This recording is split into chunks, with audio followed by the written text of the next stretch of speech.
วันนี้ถือโอกาสคณะศรัทธาพุทธทิศได้บำเพ็ญกองคณะกุศลเรื่อยมาตั้งแต่วันที่ 23 พฤศจิกายนเป็นพิธีการถวายการหัสถ์แก้ววิมานคำพญานกหัสดิลิงหลังจากนั้นวันที่ 24 ที่ผ่านมาในช่วงภาคบ่ายประกอบพิธีติดตามพิธีการอาราธนาสรีระร่างสัพพะธรรมขึ้นนอนหัสถ์แก้ววิมานคำในค่ำคืนตั้งแต่วันที่ 24 จนถึงค่ำคืนของวันที่ 29 6 คืนที่ผ่านมาก็มีการบำเพ็ญกุศลเทศน์และสวดพระอภิธรรมทุกค่ำยามคืนตอนนี้เอาไว้ความเคารพหลวงพ่อเจ้าครูไพศาลธรรมานุสิทธิ์เจ้าคณะอำเภอบางละมุงลูกที่ 10 เจ้าอาวาสวัดประตูป่าและเด็กพระคุณและเจ้าคุณพระวัชรภาวนาเจ้าคณะตำบลมะกอกเจ้าอาวาสวัดพระพุทธบาทตักผ้าพระอารามหลวงเวรุขามปัสสามด้วยความเคารพแด่พระมหาเถรานุเถระจำนวน128 รูปวันนี้หลวงพ่อเจ้าคณะอำเภอเมืองลำพูนพระมหาเถรานุเถระผู้รูปเข้าขอกราบอาราธนาแถวด้านหน้าขึ้นเด่นก่อนนะครับเนี่ยวันนี้ทางท่านพระมหาดร.เอกพลชุตินโรได้จัดในส่วนของเพื่อพยธรรมที่จะได้น้อมจิตนำตาลนะครับวันนี้เลยความเคารพน้อมนบบูชาในโอกาสนี้ก็ถวายความเคารพในบารมีธรรมในพระเดชพระคุณราชบุตรพระสุวรรณเวทีดร.รองเจ้าคณะจังหวัดเชียงใหม่เจ้าอาวาสพระศรีจอมทองด้วยความเคารพวันนี้หลวงพ่อได้เดินทางนะครับเมตตาบารมีธรรมแห่งพระนาสงฆ์ศรัทธาสาธุชนวันนี้ท่านพระครูวิโรจน์ชยาพรดร.ทั้งสองรูปเป็นพระนักเทศน์แห่งดินแดนล้านนารูปหนึ่งหลวงพ่อ100 เสียงหลวงพ่อเจ้าคุณดร. 100 เสียงดาวคำฟ้าแห่งรูปหนึ่งให้ใจลุงแซงลุงแซงให้ใจให้ใจลุงแซงเพื่อจะได้เดินทางกันมาวันนี้ถือโอกาสเป็นพระมหาเถรานุเถระแห่งคณะสงฆ์ตึกเชียงใหม่ลำพูนแม่ห้องสอนแดนสักคำหนึ่งพระอาจารย์พระมหาสมศักดิ์สุภาพเมธีรองเจ้าคณะจังหวัดแม่ห้องสอนวัดทรายขาวอำเภอปายก็จะได้เมตตาเดินทางมาถึงยังบริเวณสถานที่ประกอบกุศลกรรมบำเพ็ญบุญฉะนั้นศรัทธาสาธุชนหาเก้าอี้ที่นั่งเพื่อเรียบร้อยนะครับเลยครับสำหรับรายชื่อรายนามผู้ที่ได้เดินทางมาร่วมในพิธีการนะครับในช่วงภาคบ่ายในโอกาสนี้ขอเจ้าหน้าที่ได้ตั้งเก้าอี้เพิ่มเติมนำเนิน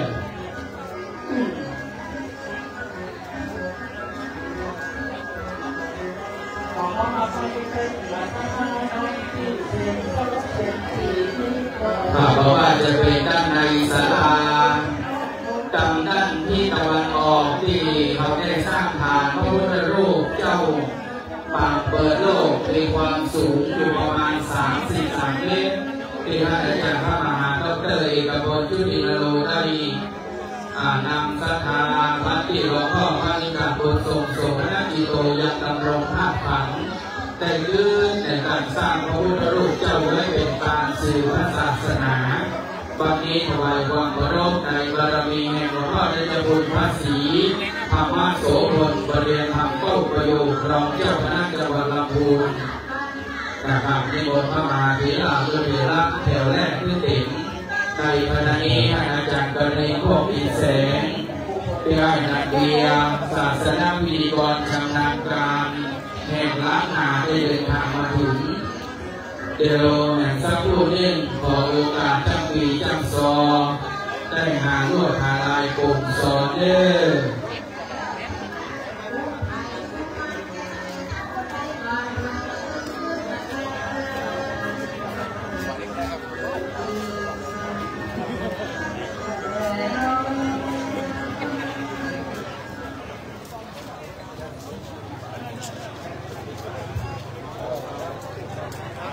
ครับตอนนี้ขอบคุณคณะจำปีจำซอทุกคณะวันนี้มีประมาณ8 กู้ 9 กู้ในการช่วยซออุ่นงานไปจนถึงภาคค่ำในขณะนี้สภาสาธุชนเฮาหาที่นั่งเรียบร้อยตอนนี้ท่านอาจารย์พระมหาสมศักดิ์สุภาพเมธีรองเจ้าคณะจังหวัดแม่ฮ่องสอนวัดสายข่าวอำเภอปายด้วยความเคารพนะครับวันนี้ท่านพระมหาบัณฑิตยานาเมธีวัดคันธารามต้งอ้อสันปะตองเชียงใหม่พร้อมด้วยพระเถรานุเถระได้เมตตาเดินทางโอกาสนี้นะครับอาจจะได้มอบหน้าที่ศาสนาพิธีกรเตรียมความพร้อมพิธีการ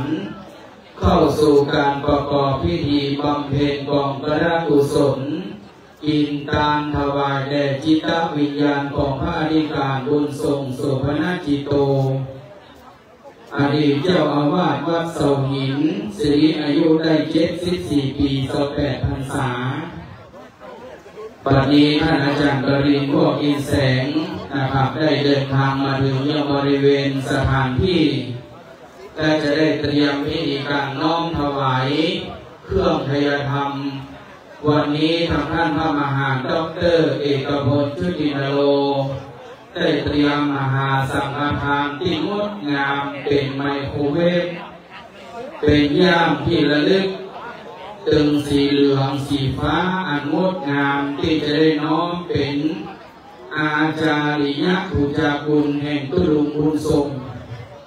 นะครับวันนี้บรรดาพ่อแม่ศรัทธาก็หาเก้าอี้ที่นั่งคือเรียบร้อยนะครับหลังจากนั้นเราจะได้เตรียมพิธีการวันนี้ในช่วงเจ้าก็มีตังก็อาจารย์นันเจสีมรรคนายกแห่งวัดเจดีย์เมืองเชียงใหม่ตลอดจนถึงเจ้าหน้าที่ฝ่ายศาสนาพิธีกรถึงฝ่ายบรรพชิตและฆราวาสได้ช่วยกันห้ามเชิญชวนยังศรัทธาสาธุชนและนำเข้าสู่การกินการทานแต่ละวาระงานเรียบร้อยในช่วงเช้าที่ผ่านมา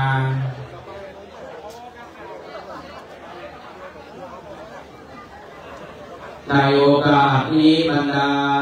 พระเจ้าประสงค์ที่ได้แตกได้ไว้สาก่อนนิมนต์ขยับขึ้นมาแถวแรกเพื่อเด็กก่อนการว่าสังฆทานชุดไหนที่ต้องแสงสุริยะอาทิตย์เจ้าก็ห่างห้องห่างเงานะครับเพราะว่าตอนนี้ก็ใกล้ถึงกาลเวลาตามท่านพระมหาดร.เอกพลชุตินโลได้นิมนต์พระสังฆเจ้าถึงพระมหาเถรานุเถระก็ว่าจะเป็นจังหวัดเชียงใหม่ลำพูนลำปางแพร่น่านพะเยาเชียงรายโพธิ์ไปทางเมืองสามหม้อแม่ฮ่องสอนวันนี้ถือว่าเป็นมหาทานอันยิ่งใหญ่บำเพ็ญกองพระกุศลที่งดงามโอกาสนี้ขอเรียนเชิญท่านอาจารย์กรินทร์พวกอินแสงซึ่งเป็นศาสนพิธีกรนะครับหนาวมากเลยจะได้นำเข้าสู่พิธีการลำดับการประกอบพิธีในช่วงภาคบ่ายจะมีพิธีการจุดธูปเทียนบูชาพระรัตนตรัยไหว้พระหักศีลพระสงฆ์เท่านั้นจะได้สวดพุทธมนต์มัตติกามรรคนายกสุมาพอตามโอกาสเวรตามวันนี้ขอเรียนเชิญท่านอาจารย์กรินทร์พวกอินแสงได้นำเข้าสู่พิธีการบำเพ็ญกุศลในภาคบ่ายสืบต่อไปในโอกาสภาคบ่ายนี้จะได้ขอน้อมรับช่วงศาสนพิธีในเวลาประมาณเที่ยงครึ่งในขณะนี้นะครับเพื่อจะได้เตรียมความพร้อมน้อมเข้าสู่พิธีการท่านอาจารย์พระโอโมพระพิธีกรประจำจังหวัดลำพูนได้ประชาสัมพันธ์ไปอย่างงดงามในวันนี้เป็นวันสำคัญของคณะศิษยานุศิษย์ที่จะได้มีการประชุมเพลิงเลิกสร้างทรงสถาน ขอหลวงพ่อพระธิการบุญส่งโสภณกิโตอดีตเจ้าวาดวัดเสาหินบ้านหัวแก้วันนี้เป็นวันเดือน3เหนือออกได้11 ค่ำพระมาตรงกับวันอาเป็นมหามงคลอันดีงามที่ลูกศิษย์จะได้แสดงความกตัญญูต่อผู้เป็นอาจาริยะบุคคลวันนี้เดือน3ออก11 ค่ำพระมาตรงกับวันอาทิตย์ที่30ของเดือนพฤศจิกายนพุทธศักราช 2568 ได้เรียนมาบรรจบครบรอบอีกวาระหนึ่งในโอกาสวันนี้อันดับแรกในคำรบเบื้องต้นก็ขอกราบนมัสการถวายความเคารพซึ่งพระรัตนตรัยอันมีพระพุทธพระธรรมและพระสงฆ์เป็นต้นเป็นประธานน้อมกราบพระพุทธปฏิมากรพระพุทธรูปอาได้ประดิษฐานพระปนาตั้งไว้ในวิหารในโรงอุโบสถพระธาตุเจ้าเจดีย์แห่งวัดเสาหินอันเป็นฐานันตรวิเศษที่นี่ด้วยความนอบน้อมก็ขอถวายความเคารพนกกราบยังสรีระสังขารธรรมหลวงพ่อท่านพระธิการบุญส่งโสภณกิโตอันเป็นครูอาจารย์พระปนาตั้งสรีระร่างไว้เหนือปราสาทพญานกหัสดีลิงปราสาทแก้วแววยูงปราสาทสูงพิราบตามแบบโบราณใส่นกสกุลเจ้าคือโรตยานกหัสดีลิงตัวขาวเพื่อพ้องพีพันวันนี้เราขอถวายความเคารพนกกราบในร่มบารมีแห่งพระเดชพระคุณหลวงพ่อท่านเจ้าคุณพระเทพรัตนนายกเจ้าคณะจังหวัดลำพูนเจ้าวาดวัดพระธาตุหริพุนชัยวรมหาวิหารประธานสงฆ์ตนเมตตาพระเดชพระคุณท่านเจ้าคุณพระเทพวชิราธิบดีเจ้าคณะภาค6-7ธรรมยุทธเจ้าวาดวัดป่านาราพิลมพระนามหลวงอันเป็นที่ไว้พระเดชพระคุณท่านเจ้าคุณพระสุวรรณเมธีด็อกเตอร์รองเจ้าคณะจังหวัดเชียงใหม่เจ้าวาดวัดพระธาตุศรีจอบตองวัด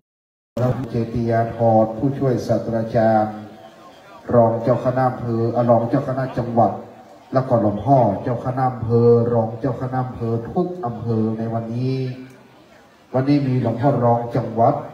แม่ห้องสอนท่านอาจารย์พระมหาสมศักดิ์สุภเมธีปริยธรรม7 ประโยควัดสายขาวเมืองปายกระแหมรูป1หลวงพ่อท่านเจ้าคุณพระมหาเถระเจ้าคณะพระสังฆาธิการวันนี้เป็นมหาปางคือว่าท่านอาจารย์พระมหาเอกพลชุตินทโรด็อกเตอร์ผู้เป็นศิษย์ในหลวงพ่อพระธิการบุญส่งได้จัดกินจัดตาลปล่อยล้อส่งสการตุลุงอย่างยิ่งใหญ่ที่สุดตั้งแต่ได้สนองงานท่านอาจารย์พระมหาเอกพลมาแต่ต้นได้อยู่ก็หลวงพ่อบุญส่งมาตั้งแต่ต้นถือเป็นลูกเป็นหลานและเป็นผู้มีพระคุณของลูกๆหลานดังนั้นกระเดียวเขาจะได้เริ่มพิธีตอนนี้ก่อนที่จะเริ่มนะครับเจ้าหน้าที่ขอนำเรียนว่ารถ1459ลำปาง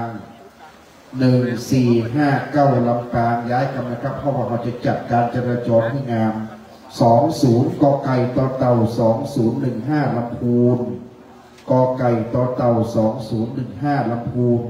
กไก่ชอชิง5251ลำพูน3กันนี้ทางคณะกรรมการชรบกับอปพรขอได้เคลื่อนย้ายรถกันนะครับเนื่องด้วยจะได้จัดการจราจร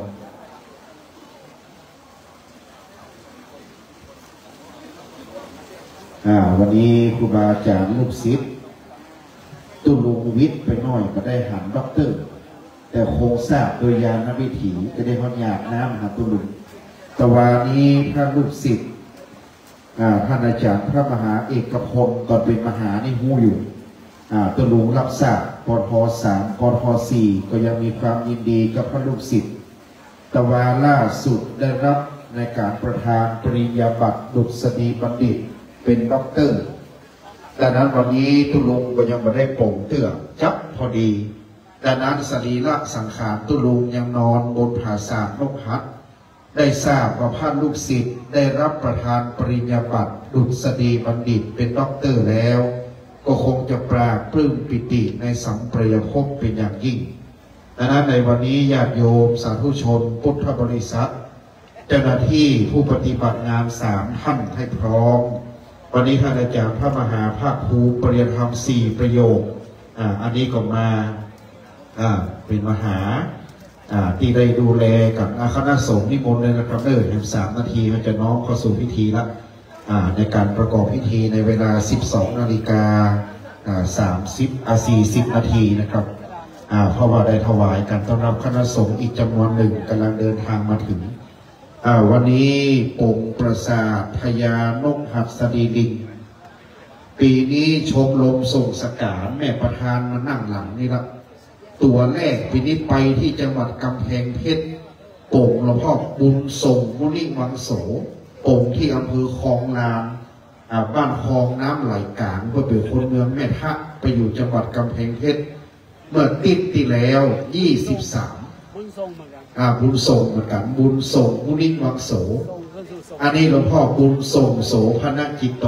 หลวงพ่อเจ้าคณะจังหวัดว่าชื่อนี้ดีนักเพราะเป็นการส่งขึ้นสู่สวรรค์จันฟ้ามหาเนรปานไปอาจารย์พระมหาดร.อคิรนัท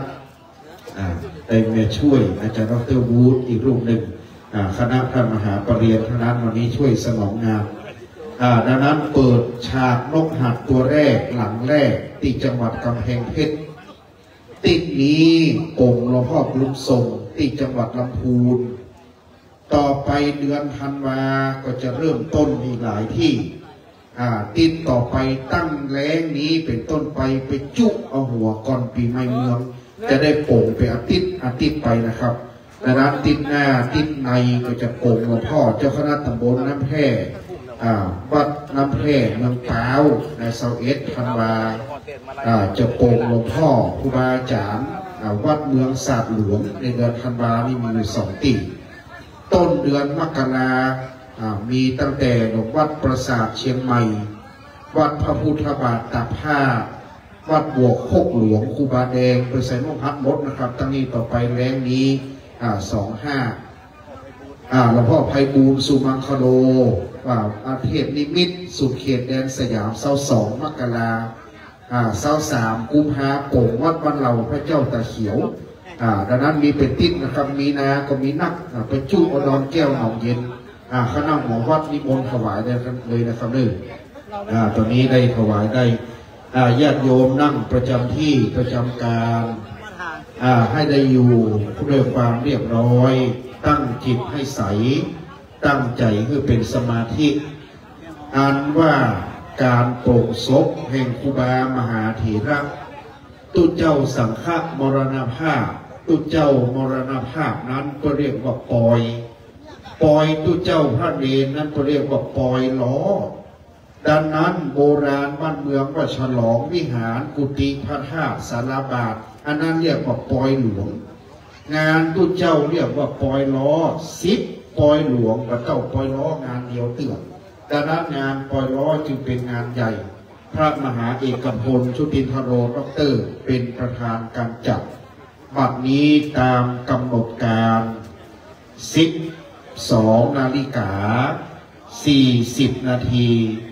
ได้สมัยการเวลาอันจักตัมบำเพ็ญทักษิณานุปทานกิจอุทิศถวายไปกัลปนาผลแด่ดวงวิญญาณท่านพระธิการบุญส่งโสภณกิโตในยามบ่ายยามเจ้าวันนี้ได้ไปเวรตามหลวงพ่อเฉลิมวัดเราดูเวียงหนองล่องเรียบร้อยแล้วเราดูเวียงหนองล่องผลลวดเข้าเวียงละปูจะได้โป่งหลวงพ่ออันดับแรกในคำร้องเบื้องต้นจะเป็นการจุดธูปเทียนเครื่องนมัสการบูชาพระรัตนตรัยเกล้านิมนต์ผู้เป็นศิษย์อันมีความกตัญญูเป็นยิ่งได้เป็นประธานจุดธูปเทียนคือพระมหาเอกพลชุตินทโรดร.จุดธูปเทียนนมัสการพระรัตนตรัยณบัดนี้นิมนต์ครับสาธุชนไหวนะครับ ในประลำพิธีประลำผามเต้นประลำผามเปียงประนมมือขึ้นสำรวมกายสำรวมวาจาสำรวมใจตั้งจิตให้เป็นสมาธิจากนั้นขอปออาจารย์วัดเสาหินได้เกณฑ์ขันศีลถวายพระเดชพระคุณหลวงพ่อท่านเจ้าคุณพระเทพรัตนนายกเจ้าคณะจังหวัดลำพูนบัดนี้ยอเกณฑ์ถวายขันข้าวตอกดอกไม้ตามธรรมเนียมปฏิบัติอันได้น้อมนำปฏิบัติสืบเป็นมาธูปเทียนดอกไม้เป็นเครื่องสักการะขอบูชาต่อพระรัตนแก้วเจ้าทั้งสามเราจะนบกราบพระสาธุชนกราบหนึ่งกราบสองกราบสามอิมินาสการเรนะพุทธังปูเชมิอิมินาสการเรนะธัมมังปูเชมิอิมินาสการเรนะสังฆังปูเชมิอะระหังสัมมาสัมพุทโธภควาพุทธังภควันตังอภิวาเทมิสวากขาโตภควตาธัมโมธัมมังนะมัสสามิสุปฏิปันโนภควโตสาวกสังโฆสังฆังนะมามิมะยังพันเตวิสุงวิสุงรักขณทายาติสรเนนะสหปัญจศีลาธิยาจามาตุติยัมปีมะยังพันเตวิสุงวิสุงรักขณทายาติสรเนนะสหปัญจศีลานิยาจามาตติยัมปีมะยังพันเตวิสุงวิสุงรักขณทายาติสรเนนะสหปัญจศีลานิยาจามานะโมตัสสะภะคะวะโตอะระหะโตสัมมาสัมพุทธัสสะนะโมตัสสะภะคะวะโตอะระหะโตสัมมาสัมพุทธัสสะนะโมตัสสะภะคะวะโตอะระหะโตสัมมาสัมพุทธัสสะนะโมตัสสะภะคะวะโตอะระหะโตสัมมาสัมพุทธัสสะนะโมตัสสะภะคะวะโตอะระหะโตสัมมาสัมพุทธัสสะนะโมตัสสะภะคะวะโตอะระหะโตสัมมาสัมพุทธัสสะทังสรณังกัจฉามิพุทธังสรณังกัจฉามิธัมมังสรณังกัจฉามิธัมมังสรณังกัจฉามิสังฆังสรณังกัจฉามิสังฆังสรณังกัจฉามิตุติยัมปิพุทธังสรณังกัจฉามิตุติยัมปิพุทธังสรณังกัจฉามิตุติยัมปิธัมมังสรณังกัจฉามิตุติยัมปิธัมมังสรณังกัจฉามิตุติยัมปิสังฆังสรณังกัจฉามิตุติยัมปิสังฆังสรณังกัจฉามิต ติยัมปิพุทธังสรณังกัจฉามิตติยัมปิพุทธังสรณังกัจฉามิตติยัมปิธัมมังสรณังกัจฉามิตติยัมปิธัมมังสรณังกัจฉามิตติยัมปิสังฆังสรณังกัจฉามิตติยัมปิสังฆังสรณังกัจฉามิปานาติปาตาเวระมณีสิกขาปัตตังสมาธิยามิปานาติปาตาเวระมณีสิกขาปัตตังสมาธิยามิตินาตานาเวระมณีสิกขาปัตตังสมาธิยามิอะตินนาตนาเวระมณีสิกขาปัตตังสมาธิยามิกาเมสุมิจฉาจาราเวระมณีสิกขาปัตตังสมาธิยามิกาเมสุมิจฉาจาราเวระมณีสิกขาปัตตังสมาธิยามิมุสาวาตาเวระมณีสิกขาปัตตังสมาธิยามิมุสาวาตาเวระมณีสิกขาปัตตังสมาธิยามิสุราเมรยะมัจจปมาทัฏฐานาเวระมณีสิกขาปัตตังสมาธิยามิสุราเมรยะมัจจปมาทัฏฐานาเวระมณีสิกขาปัตตังสมาธิยามิมานิปัญจสิกขาปัตตานิสีเลนะสุขติยันติสีเลนะโภคสัมปตาสีเลนะนิพุติยันติตัสมาสีลังวิโสทะเยสาธุสาธุสาธุต่อจากนี้ไปพระสงฆ์จะสวดพระพุทธมนต์ธรรมนิยามมาสู่มาติกาได้แต่หลวงพ่อครับอันนี้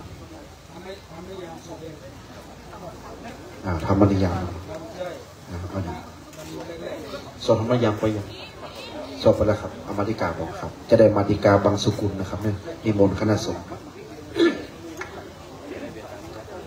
นะโมตัสสะภะคะวะโตอะระหะโตสัมมาสัมพุทธัสสะนะโม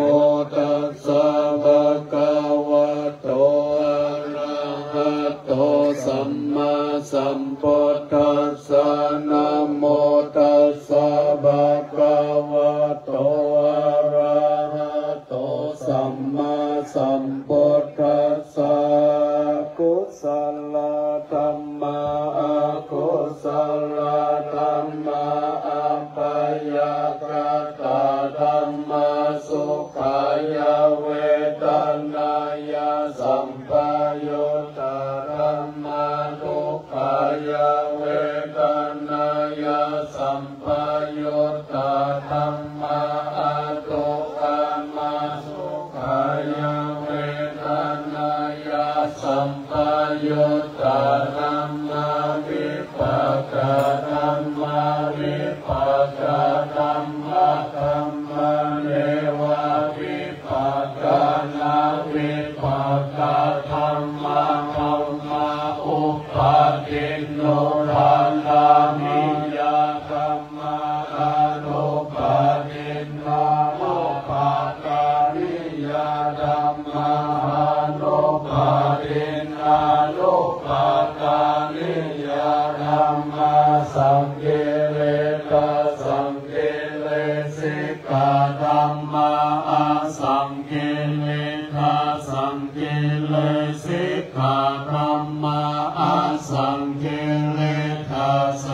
กิเลสิกขาธรรมะสวิตากาวิจารธรรมะวิตากาวิจารพังธรรมะอวิตากาวิจารธรรมะปิติสหคตาธรรมะสุขัสสหคตาธรรมะอุเบกขาสหคตาธรรมะทัสสะเนนะปะหะตะปะธัมมะภาวนาญาปะหะตะปะธัมมะเนวะทัสสะเนนะนะภาวนาญาปะหะตะปะธัมมะทัสสะเนนะปะหะตะปะเหตุกะธัมมะภาวนาญาปะหะตะปะเหตุกะธัมมะเนวะทัสสะเนนะนะภาวนาญาปะหะตะปะเหตุกะธัมมะอาจยคาคิโนธัมมะอาปัจจยคาคิโนธัมมะเนวะจยคาคิโนนาปัจจยคาคิโนธัมมะเสกขาธัมมะอาเสกขาธัมมะเนวะเสกขานาเสกขาธัมมะปะเวตาธัมมะมาคตาธัมมะอัปปมานาธัมมะปะเวตาธัมมะนาธัมมะมหาคตาธัมมะนาธัมมะอัปปมานาธัมมะนาธัมมะหินาธัมมะมัชฌิมาธัมมะปฏิตาธัมมะนิจัตตานิยตาธัมมะสัมมัตตานิยตาธัมมะอานิยตาธัมมะนาธัมมะนาธัมมะมะคะเหตุกะธัมมะอัคคาริปติโนธัมมะอุปันนาธัมมะอนุปันนาธัมมะอุปาทิโนธัมมะอาทิตาธัมมะอนาคตาธัมมะปัจจุบันนาธัมมะอาทิตารัมมนาธัมมะอนาคตารัมมนาธัมมะปัจจุบันนารัมมนาธัมมะคตาธัมมะภาหิตาธัมมะอาจัตตาภาหิตาธัมมะอาจัตตารัมมนาธัมมะภาหิตารัมมนาธัมมะอาจัตตาภาหิตารัมมนาธัมมะสันนิทัสสะนะสัพพติกาธัมมะอานิทัสสะนะสัพพติกาธัมมะอานิทัสสะนะปฏิกาธัมมะเหตุปัจจโยอารัมมณปัจจโยอาทิปติปัจจโยอนันตระปัจจโยสัมมานันตระปัจจโยสหจตปัจจโยอัญญมัญญปัจจโยนิสัยปัจจโยอุปาณิสัยปัจจโยปุเรชาตปัจจโยปัจจชาตปัจจโยอาเสวนาปัจจโยกัมมปัจจโยวิปากปัจจโยอาหารปัจจโยอินทรียปัจจโยชานะปัจจโยมังคปัจจโยสัมปยุตตาปัจจโยวิปยุตตาปัจจโยอาทิปัจจโยนัตถิปัจจโยวิคัตตาปัจจ จโยอวิคตาปัจจโยพระเดชพระคุณหลวงพ่อพระเจ้าคุณพระเทพรัตนนายกเจ้าคณะจังหวัดลำพูนเจ้าวาดวัดพระธาตุหริพุนชัยวรมหาวิหารได้โปรดเมตตานำพระสงฆ์ทั้งนั้นล้วนเป็นพระมหาเถระผู้ใหญ่วันนี้นิมนต์ทั้งหมดอยู่จำนวน128รูปได้โปรดเมตตาสวดมาติกาจบไปเรียบร้อยด้วยวันนี้หลวงพ่อเมตตามีดำริว่าแต่ละวันนั้นได้สวดพระพุทธมนต์ไปทางธรรมนิยามสูตรอาทิตตปริยยสูตรก็ดีหลายๆวันที่ผ่านมาวันสุดท้ายจะเป็นการทอดพระไตรปังสุกุลจึงมีการสวดมาติกาปังสุกุลเพื่อถูกต้องตามธรรมเนียมปฏิบัติบัดนี้หลวงพ่อจึงได้นำพระราชาคณะพระมหาเถระได้สวดมาติกาเป็นที่เรียบร้อยแล้วต่อจากนี้ไปตามธรรมเนียมล้านนาบ้านเมืองเราจะได้สู่มาควตารและโอกาสเวรตาลแผ่กุศลขอคณะกรรมการวัดเสาหินท่านหนึ่งได้โยงขันน้ำขมิ้นส้มปล่อยเข้าตอกดอกไม้ตามจรีตปอยล้ออันเป็นมหาปังปอยหลวงพ่อพระธิการบุญทรงโสภณจิตโตได้กินดีตามงามพิธีการเรียบร้อยคือถูกต้องจักสุมาควตารและโอกาสเวียนตามวันนี้ถวายการต้อนรับพระเดชพระคุณอาจารย์คุณพระศรีศิลปาจารย์ที่ปรึกษาเจ้าคณะภาค7วัดพระธาตุศรีจอมทองนิมนต์ด้านในเลยนะครับเนื่องครูบาอาจารย์มาถึงศรัทธาตั้งใจเนิ่สุมาควตารเวียนตามตั้งจิตเพื่อเป็นสมาธินะครับอีตังโนสัพพวัตถุปุจุปังการนาวิเศสัพตานังวรันตขินายากายะตัวเลวะจิตัวเลมโนตัวเลสันจิตจาปมาเตนะวาสันจิตจาปมาเตนะวากายะกัมเมนะวาวจีกัมเมนะวามโนกัมเมนะวาอติตโตสังปัจจุปนะโตสังอนาคตโตสังสัพพังโตสังฆมันตุโนโยสัมนิสินโนวรัมโพธิมูเลมัลลังสเสนังมหันติวิจโยสัมโพธิมากัจเจวะอนันตัญญาโนโยโลกุตตโมตังปนามามิพุทธังตังปนามามิธัมมังตังปนามามิสังฆังสุรนันตุโพนโตเตวะสังฆาโยดุราฟังราเตปะกานานามวลหมู่อันสถิตอยู่กูวิมานจุงจักฟังเสียงสามกล่าวอูอันคาจักเป่าประวัติกล่าวของตามตั้งเทวดาตนนั้นรักษาคำพักสันดานศรัทธาจุภู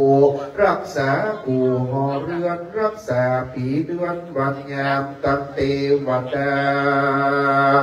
ตนนั้นรักษาไรนากรรมเขตพันเทศบ้านเมืองฝ่ายรักษาเจนบาทเจนเมืองตั้งพรหมเทวดาลุกขเทวดาอากาศเทวดาพระพัตตาเทวดารุกขจาใสสลีตุหาวกมณีเมฆลาเจิญเทวดาติเตน้อมนิวเนตโม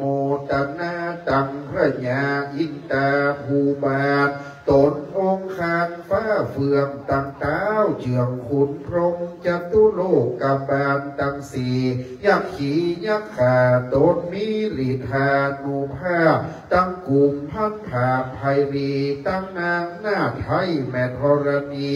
สลีกุตาอมาตนจำบุญและตนจำบาปตนจำน้ำหยาบหมายตั้งพระยามา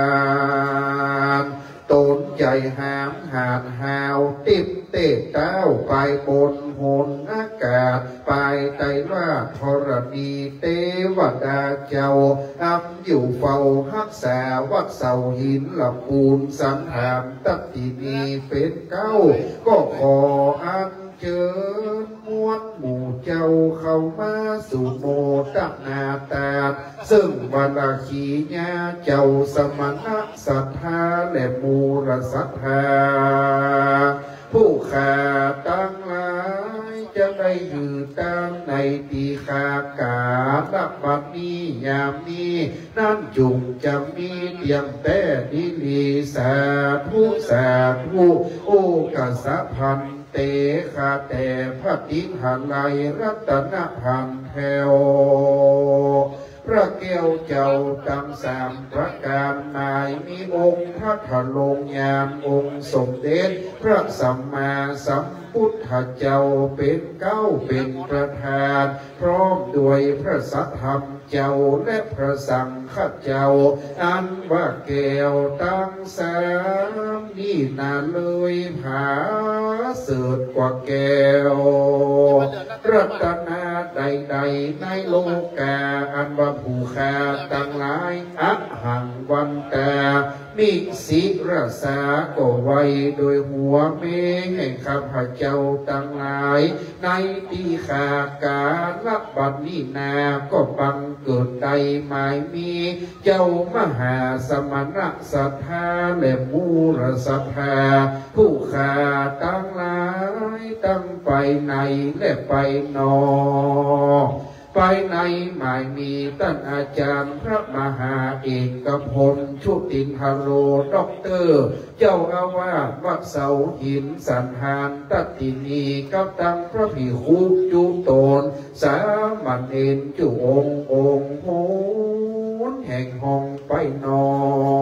กหมายมีคณะศรัทธาอุปาสกอุปาสิกาแก่ปานแก่วัดล่ามวัดเลขวัดอาจารย์วัดไวยาวัดจักรวัดและศรัทธาตีนจองห้องวัดเสาหินบางหัวแค่จุกหลังคาห่อเฮือนเท่าแก่หนุ่มยิงใจน้อยใหญ่ตั้งหลายต่างคนต่างเป็นเจ้าภาพก็ได้มาเล็งหามยังสรีระร่างสังขารของหลวงพ่อพระอธิการบุญส่งโสภณจิตโตอันเป็นเจ้าอดีตเจ้าอาวาสวัดเสาหินอันได้มามรณภาพสุดเสียงเขตได้มาลาละเปตอันเป็นคนอันเอาตนไปสู่ปรโลกไปนาวัดกะโอยนออันนิจจา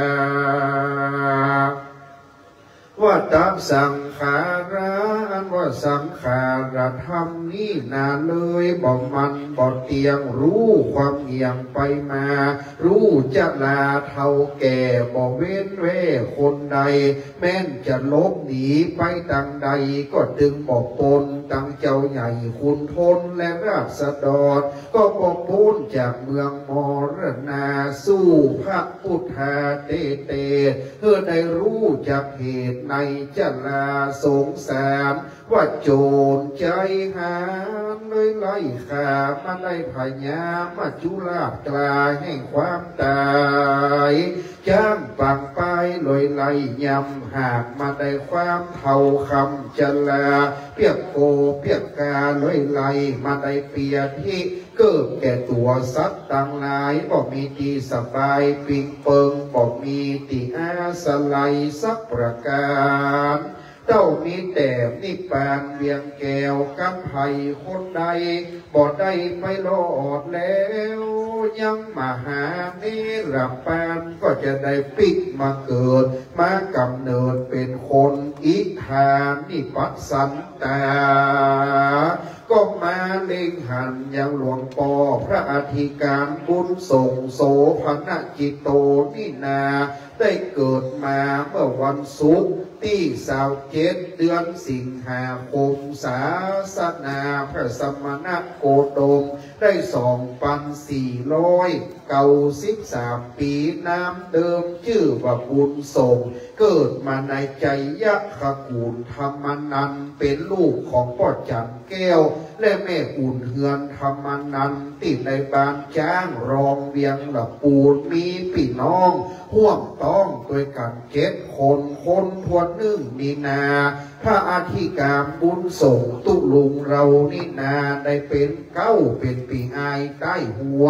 น้องรองทัดมาอันดับ2มาได้นายสังวรธรรมนันและอันดับ3นั้นนางกมลวันศรีรัตนีอันดับ4นายชัยวัฒน์ธรรมนันลูกคนทวน5นางกิ่งแก้วช้างเข้าชัยและคนทวน6นางสังวานพินิจกุลและน้องลามาได้นายประสูติธรรมนันตุลุงเรานี่นาได้ฮักปิตามารดาและฮักญาติกาพี่น้องต่อมาในสมัยนั้นก็ได้เข้าบรรพชาเป็นสามเณรยังวัดจ้างรองมีพระเดชพระคุณพระราชสุตตาจารย์เป็นพระอุปชฌาย์อาจารย์เจ้าสืบมา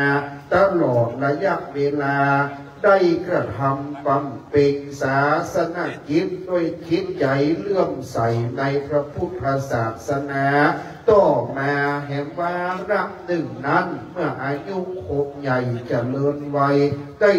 47 ปีหลวงพ่อพระอธิการบุญส่งเหล่านี้ก็ได้ลา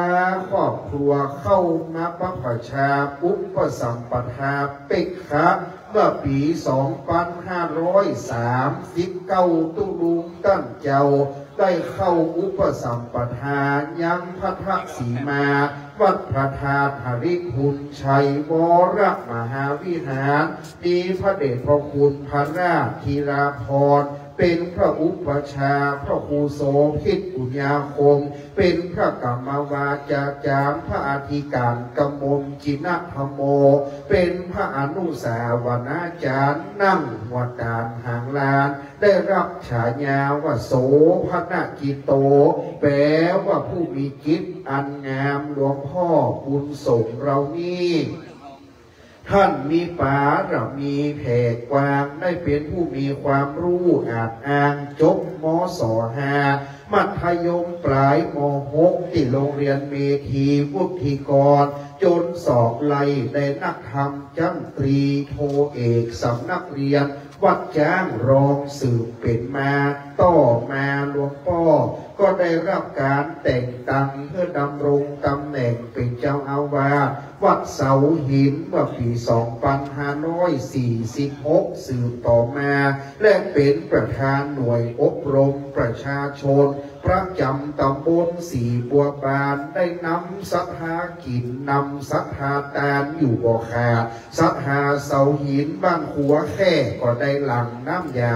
สร้างปานเหล่านี้ทำสืบต่อมาเพราะว่าหลวงพ่อบุญส่งนี่นะท่านมีกัลยาณมิตรใจ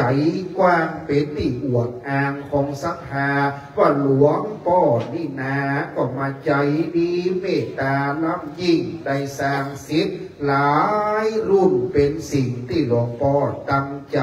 ครองวัดเสาหินไปหลาย10 ปีขวบเขาจนกระทั่งวันณสุดท้ายของหลวงพ่อนี่เราเริ่มมีอาการน้ำหนักลดลงไปพระมหาเอกพลซึ่งเป็นลูกศิษย์คนไกลก็ได้พาหลวงพ่อไปตรวจรักษาที่โรงพยาบาลหลับปูนเป็นโรงพยาบาลใหญ่หมอได้พบโรคมะเร็งกระเพาะอาหารจนอาการสุดลงตามลำดับ ลูกศิษย์ก็ได้รับดูแลอุปถากโจนกระทั่งมาวาระโอกาสสุดท้ายจึงได้ย้ายไปรักษาที่โรงพยาบาลมหาราชนครเชียงใหม่สวนดอกอาการก็บ่ดีขึ้นมัจจุราชกลามันบ่ไว้นาคนใดท่านอาจารย์พระมหาเอกพลได้คณะศิษย์จึงได้อาราธนาสรีระสังขารท่านเจ้าครูบาได้ปิกมาที่วัดเสาหินเพื่อมาดูแลอุปถากบอกคือขาดโดยศิษย์ดีกตัญญูกตเวทีจนกระทั่งสุดท้าย20 พฤษภาคม 2567หลวงพ่อพระอาธิการบุญส่งโสภณจิตโตได้มรณภาพลงโดยอากาศอันสงบสิริอายุได้74 ปี28 วัฏษาวัฏโอยน้อก็มาเสียดายหลวงพ่อบุญส่งเรานี่นาได้มาตายละเผ่าพันธุ์พี่น้องวงศาได้มาตายละตังญาติกาหนุ่มเทาได้มาตายละตังสาธุเจ้าที่เป็นลูกศิษย์ได้เป็นด็อกเตอร์สืบมาได้มาตายละศรัทธาบ้านขัวแค่ที่ได้เคยส่งมือเขาจังหันมาตายละวิหารสารบาทขัวไฟเสือศาสตร์อาสนาที่หลวงพ่อเคยสร้างมาแต่ก่อนเก่าบัดนี้เราจะได้ส่งสักการตามโบราณแบบเบาอริยะสปุริสักเจ้าสืบเป็นมาได้แปลงภาษางามพิลาท่านอาจารย์พระมหาเอกพลชุตินทโรด็อกเตอร์จึงได้ไปขอว่าจางนายช่างสลาผู้มีฝีมือดีวัฒกีจังไม่สลามากเมืองนี้มาแปลงภาษาใหญ่โอฬารเป็นติพยะพิมานมารูปสกุลอาจารย์นกใหญ่ได้แปลงไว้เป็นแต่ท่านอาจารย์พระมหาเอกพลชุตินทโรว่าขอสลาวัฒกีฝีมือดีสลามากได้มาแปลงสกุลอาจารย์นกใหญ่ขอเอาตัวเผือกผ่องผิวพรรณรูปนกนั้นโสภามีหัวเป็นจ้างสารกุญชรอันงามงอนพีลาหางสุพรรณหงส์หากเป็นรูปสกุณาปักษีนกตัวนี้พีลางามสะอาดเผือกผ่องผิวพรรณตัวนกนั้นตกแต่งตามปิ้นแป้งแต่โบราณอันว่าขนลายเบ้นจะลงพีลางวงงาหากองค์อาจดีหลังเมงปักสีนกใหญ่ตั้งปราสาทไว้เวจโยนงามเหนือเมโหนเมฆฟ้าสัตลานี่นาฝีมือก็วิจิตราพิลาได้มาสร้างฐานปราสาทคือมันคงแข็งแรงมีกาแปลงหลายแสนบาทฐานปราสาทใส่รูปบัวความและบัวหายเป็นเจิมใจจ้อจันเสาปราสาทนั้นส่งขึ้นสูงงามแววยุงพิลาดูสะอาดใสสีกระจังนามีจตุรมุขพิมานสีดำยอดปราสาทสูงเตี่ยมฟ้าไส้ชัตรากลางกั้นเป็นขอบคันที่มันคำพามานนำสีจมปูแดงพิลาดูสะอาดใสสีปราสาทมีวิจิตราอันหน้าแนบตำนาเป็นรูปเทวดาพระนมมือเทวดาถือเครื่องสูงงามแววยุงอาจงามมอบูรณะตะมอบูรณะขตะสร้างใส่ดอกไม้คำได้น้อมนำเขาใส่รูปดอกบัวใหญ่ปฐุมาจากดอกบัวบานลายประจำยามตกแต่งตามปีมแปงแต่โบราณใส่กาบบานรูปกชกรดอกบัวคำได้น้อมนำตกแต่งไปให้แกว่งปิวตามลมพระพายสม ต้องสุริยะเจ้าเลื่อมว่าก็มาดีงามเป็นปราสาทตามโบราณงามล่ำยิงได้ค้อนขิงคือเป็นด้านเสาปราสาทได้ยอดสูงเตรียมฟ้าผ่านเมฆคาผีมันบนงามเดหนมนุษย์เมืองโคนตกแต่งปราสาทน้อยสีแจ่งใส่ไว้ด้านตามโบราณวัดแปลงไว้เครื่องแขวนงามในแดนเมืองมนุษย์งามใส่สุดพิลาหน้าปราสาทแปลงป่าดังมีสัตว์ป่าสกุลอาจารย์และกุลชรลูกอาชางามงอนจ้างกว่างฟานประดับประดาบุพจางามวิลาสักอโนดาตกแต่งคือหลังไหลดังน้ำตกใหญ่ในมะปานอันว่ากินตาลตกแต่งตามโบราณแห่งอริยสัพพุริสักมีมาได้เป็นภาษาทรงล้านนามนกหัสดีลิงตัวขาวงามเปิงเปล่าสีสังสะอาดดังจ้างตัวองค์อาจชื่อเอราวัณงามยิ่งนักหนาแปลงพระศาสตราใส่เวชยนต์หุ่นอินตาธิราชป่านแต่งมายังมนุษย์สโลกเมืองโคตงามเหนือเมโหนเมฆฟ้าใสสรีระรางสังขารหลวงพ่อพระอธิการบุญส่งเลิกทราบส่งสักการในงานวันนี้บัดนี้ลูกศิษย์ดีตั้งหลายได้โคงควายตกแต่งมายังเข้าตอกดอกไม้และลำเตียน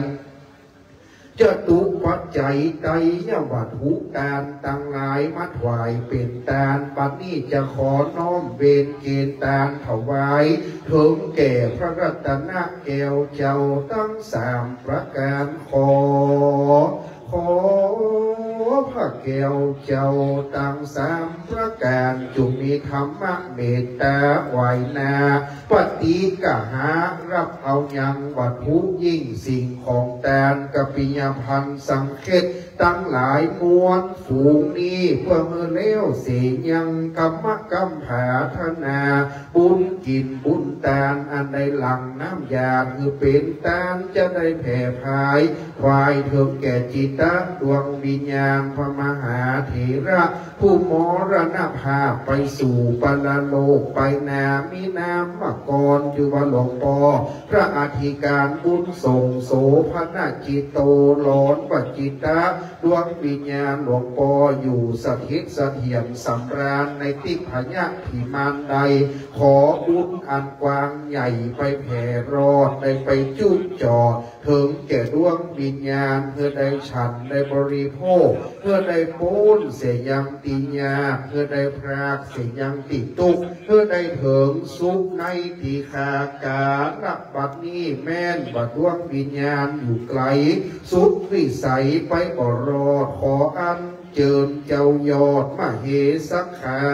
เทวบุตรและเทวดาตนมีอิทธิฤทธิแก่กล้าจุ่มนำประวัติข่าวสารบุญกินตามจุดจอดรอดเถิงเติมแก่ดวงวิญญาณไปรอดมายามเจ้าเพื่อได้กลับกลายเป็นดั่งจังหันคือว่าข้าเขาง่ายไปรอดมายามฝ่ายกลับกลายเป็นดั่งจีว่ารับแผ่นพันพาไปรอดเมื่อยามล่าคือเป็นอาสนาตีอยู่และตีนอนไปรอดมายามตอดเพื่อได้เป็นภัตตาหารติดน้ำติด10 ประการเป็นอลังการอันประเสริฐเป็นรัตนมาภิมานมนเทียนทองเป็นสุวรรณะเกิดคำไก่ฟ้าคือเป็นดั่งม้าอาจารย์ใน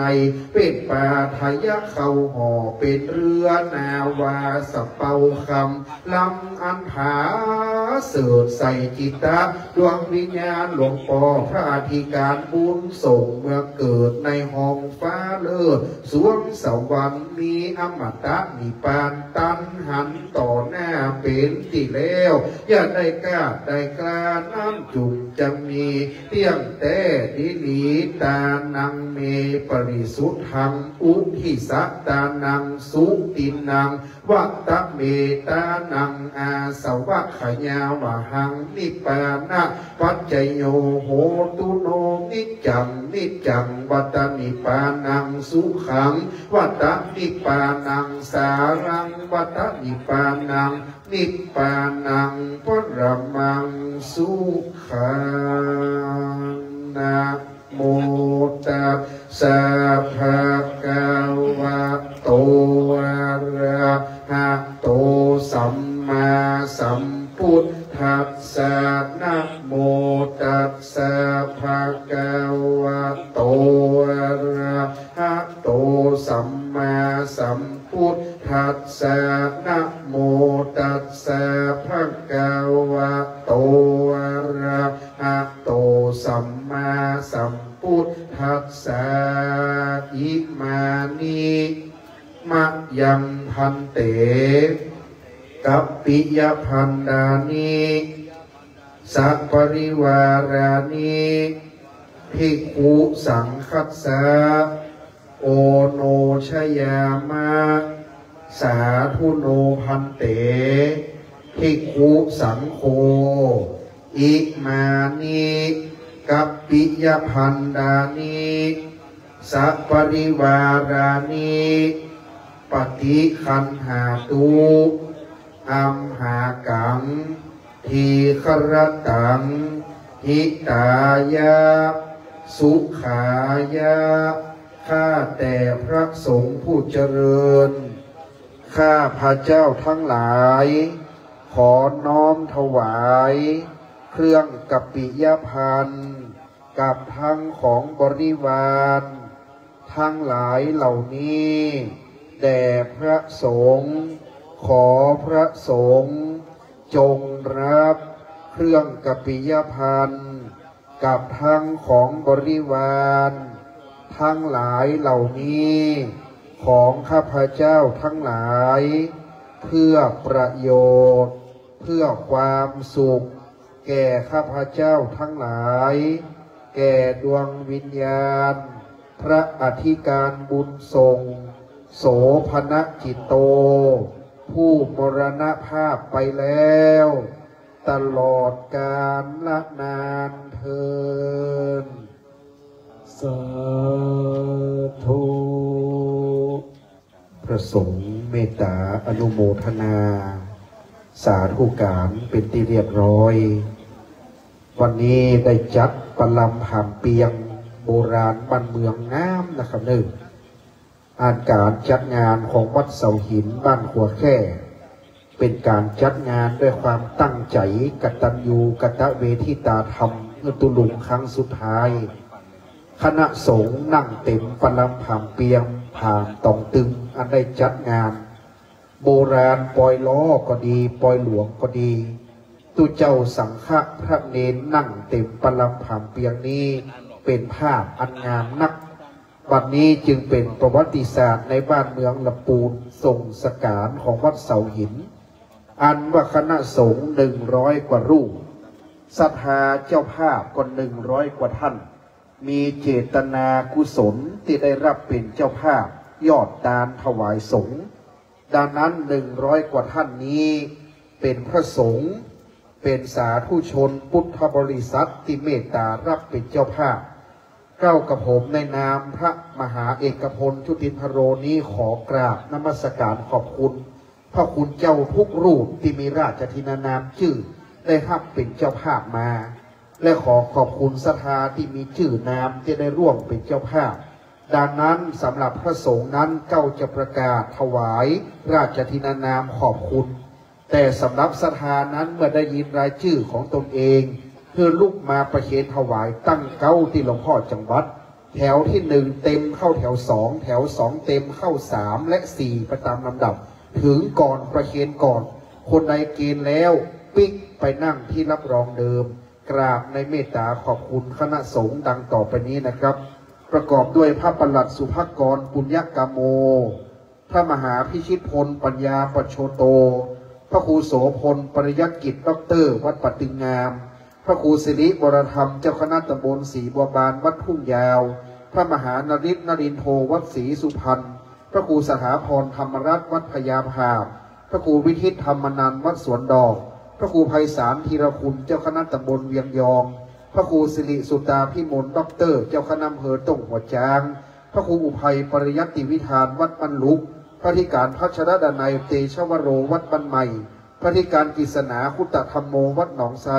พระมหาสถาพรสุริยาสโกวัดร่องแซวพระครูใบดิกาวรายุทธวรวุฒโธวัดบรรลุพระสรนัมพระชโยวัดเสาหินพระผัดสิริสาโลวัดดอยกาดพระธิการเกียงศักดิ์กัลยาณเมธีวัดจังกองพระมหาอินทวงศ์อิสระพานีด็อกเตอร์จากจังหวัดลำปางพระมหาอาคิรนัททิโตภาโสด็อกเตอร์วัดหลวงเวียงละปูนพระครูบรรพตธรรมถาวรวัดดอยกาดพระครูวรปัญญาพรมเจ้าคณะตำบลมะเขือแจ้วัดสันปะเหียงพระมหาอเนกจันทโชโตวัดหนองหลงพระครูโสพลวิรบัณฑิตผู้ช่วยศาสตราจารย์ด็อกเตอร์จากจังหวัดลำปางพระครูไพศาลปริยัติกิจวัดป่าสางามพระลุ่งเรืองธีระวังโสวัดบันมาพระธิการกฎชนำสุธิยาโนวัดจำขีมดท่านอาจารย์พระสุริโยธรรมวโรวัดบันมาพระพิพัฒน์พลพระวโรวัดดอนแก้วพระอาจารย์สุรพลธีระวังโสวัดศรีปิงชัยพระปีปิยวันโนพระครูรัตนสุตานุโยพระครูสุธีธรรมาภิรัตน์พระครูสุภัทรกิจจพรวัดร่องเศร้าพระครูวรปัญญากรวัดบันมาพระยี่ตาลวัดศรีบัวบานพระทองวัดดอนแก้วพระครูวรปัญญากรพระธิการสลาวุฒิประภัสโลวัดศรีชุมพระมหากิษณะโสภณกิติวัดศรีคำและเจ้าสถาดังต่อไปนี้ลูกมาเกณฑ์ตั้งต้นติพระพุทธเป็นต้นไปคุณเกษมสมบุญโสดคุณกรวิทย์ทรัพย์ภูลปฐมนายเกษมนางบรรเย็นกิติศักดิ์นางโสภาวารินตะนายนิรันดร์นางนิพาปัญญาสันนายไตรรงค์นางมายวีสมบุญโสดลูกเลยนะครับพ่อพินิจแม่ไข่แก้วสมบุญโสดนางสาวเยาวภาแก้วโขงพ่อเดชแม่บานจันทพานแม่อุ้ยสุขมูลโลกพ่อชัยแม่น้อยขันสวะแม่บุญศรีชัยสิทธิ์แม่จันเพ็ญวรินตะพ่อกำแม่ศรีวัยขาวศักดิ์พ่อสมเจตบุญป้อนายณัฐพันธ์ชัยชนะนายประพันธ์ลุงสัมนายสมคิดแสนอัศวะ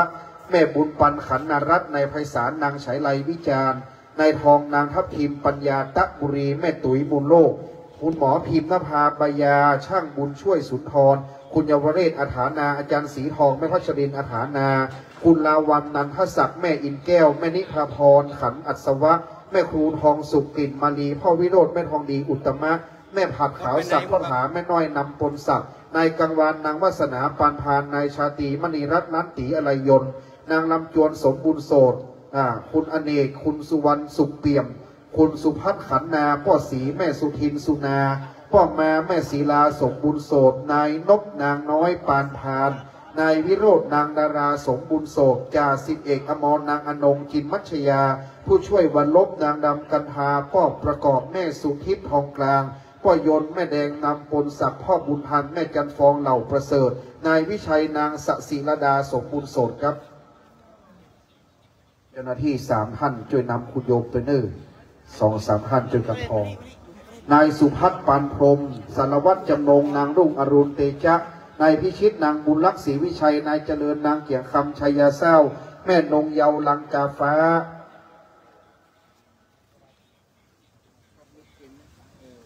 จากนั้นเรียนเชิญพ่อบุญศรีแม่กัน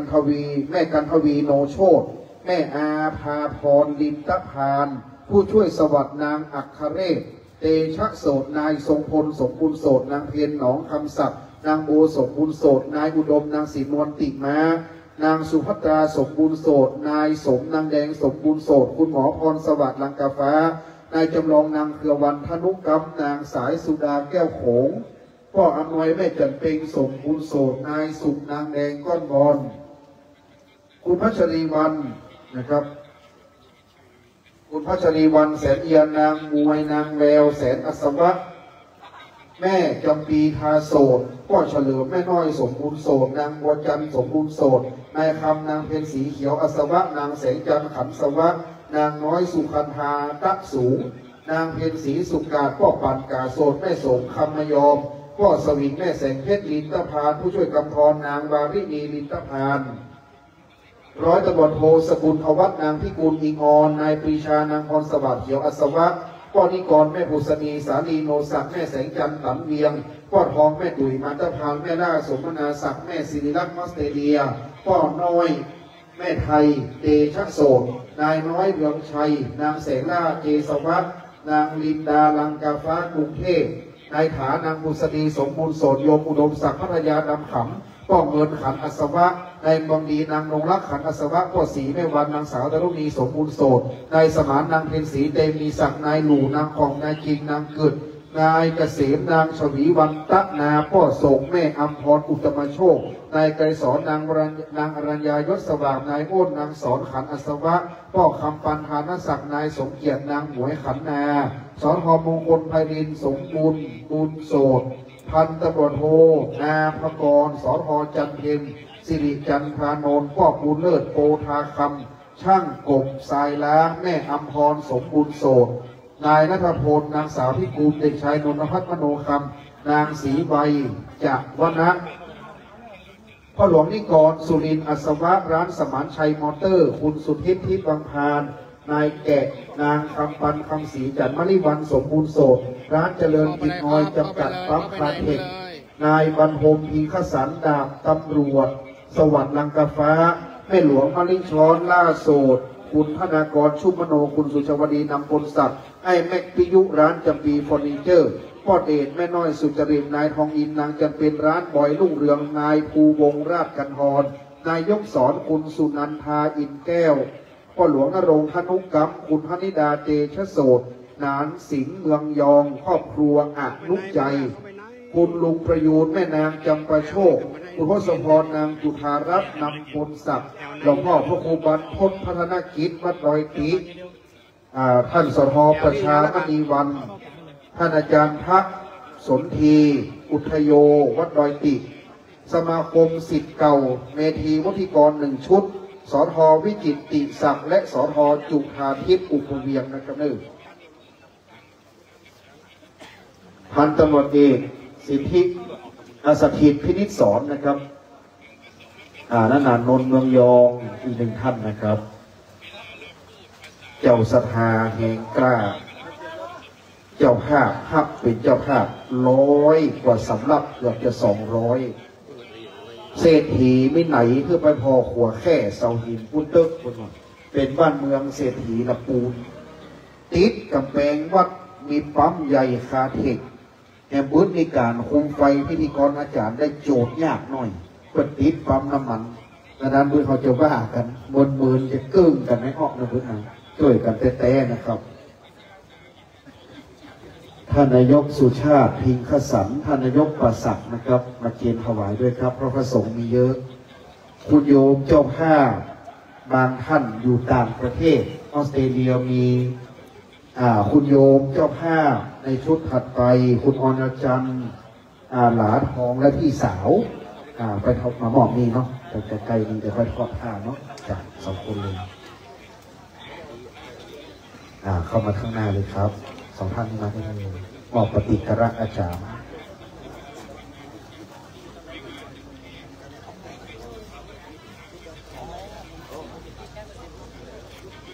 เรียบร้อยครับเจ้าหน้าที่ช่างกฤษดาเข้าไปเจ้าหน้าที่นำช่างกฤษดาเข้าไปข้างในเจ้าหน้าที่จะนำคุยเจ้าหน้าที่ช่างกฤษดาเจ้าภาพมีค่อนข้างเยอะวันนี้เป็นวันสุดท้ายจึงขอเวลาประกาศชื่อให้ครบเพราะว่าจะเป็นการเกณฑ์รอบสุดท้ายนับแต่วันที่หลวงพ่อมรณภาพ7 วันแรกกินใหญ่ตาหลวงจนถึงสัตตมวาน7 วันปิดศพปัญญาสมวาน50 วันหลวงพ่อก็ดีงามสัตตมวาน100 วันหลวงพ่อก็งดงามครบรอบ1 ปีพระมหาเอกพลก็กินใหญ่ตาหลวงก็ครบ1 ปีจากนั้น30 พฤศจิกาเป็นกำหนดการจะปลงหลวงพ่อก็มาถวายด้วยความกตัญญูปิดท้ายให้ยิ่งใหญ่เสมอมานี่คือบ้านขัวแค่วัดเสาหินกินตาลหยาดน้ำอย่างนี้มาตลอดตั้งหลังเกณฑ์ให้ครบนะครับเดี๋ยว2-3 ท่าน ตะหลังเข้าใต้แถวใจเย็นๆครูบาอาจารย์วันนี้ไม่มีหมายรับสั่งการประชุมเพลิงเป็นไปแบบพื้นบ้านล้านนาเอางามเอาเป็นระเบียบสวยงามเป็นหลักดังนั้นการประชุมเพลิงนั้นมีคณะสงฆ์100 กว่ารูปศรัทธาก็จะตอดพระไตร100 สาวไตนะครับดังนั้นวันนี้จะเป็นงานที่ใหญ่ที่สุดนะครับปืนบ้านปืนเมืองเขาครบถ้วนนอครบแล้วพระเดชพระคุณพระเทพรัตนนายกจะเมตตานำคณะสงฆ์อนุโมทนาครับ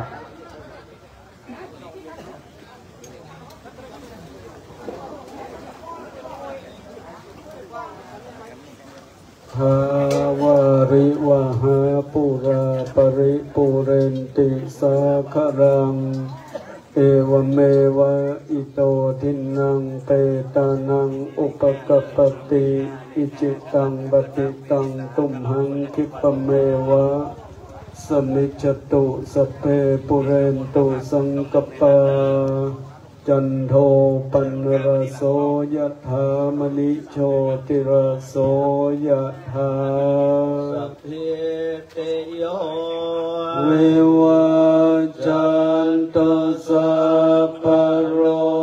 โควินาศตุมาเตภวัตวันตรายโยสุขีเทกายโกภวสัพเพติโยวิวัจจันตุสัพพะโรโควินาศตุมาเตภวัตวันตรายโยสุขีเทกา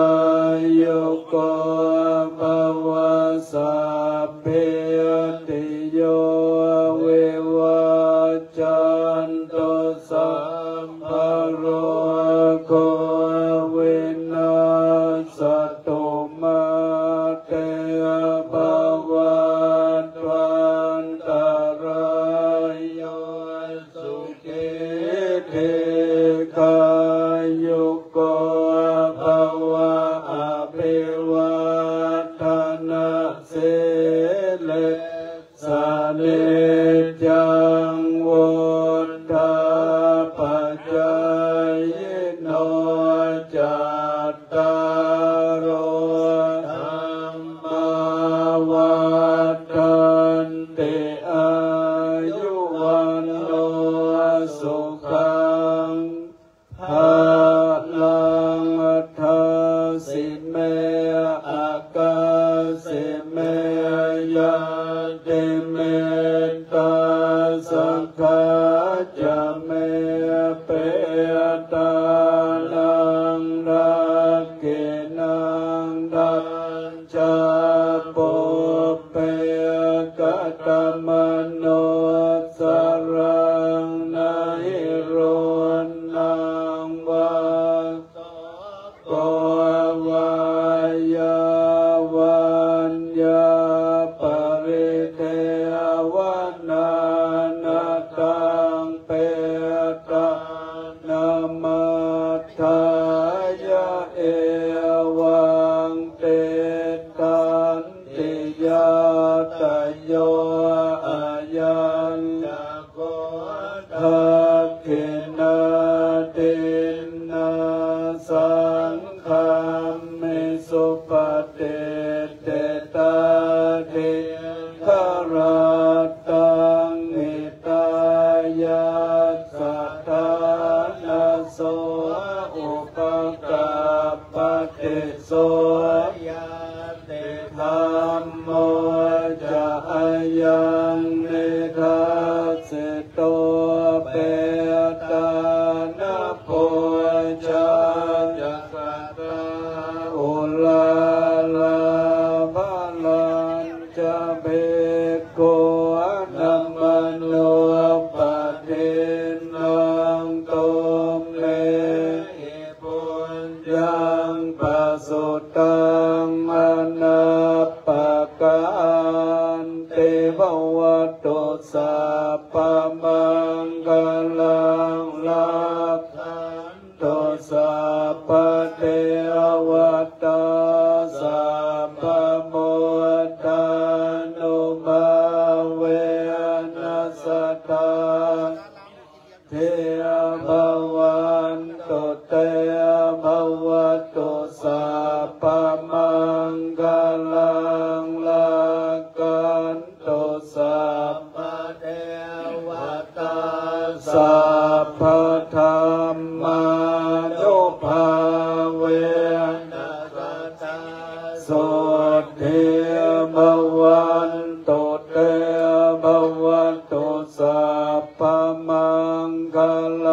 งลังทันตสัพพเท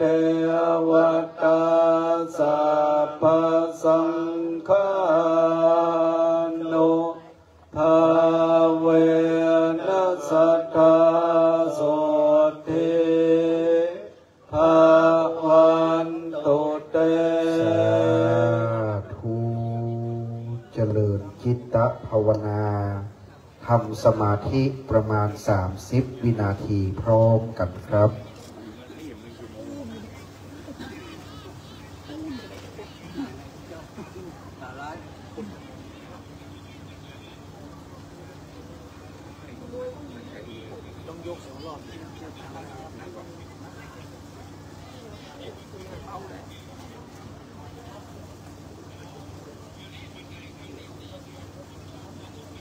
พอสมควรแก่เวลาตั้งกรรมภาวนาญาณน้ำแผ่เมตตาพร้อมกันสืบไป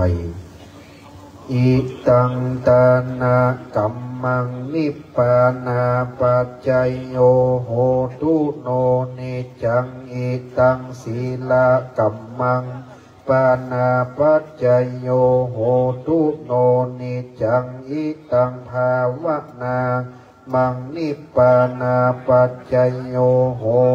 โนนิจังยังกิมจีกุศลังกัมมังกัตตปังสัพเพหิ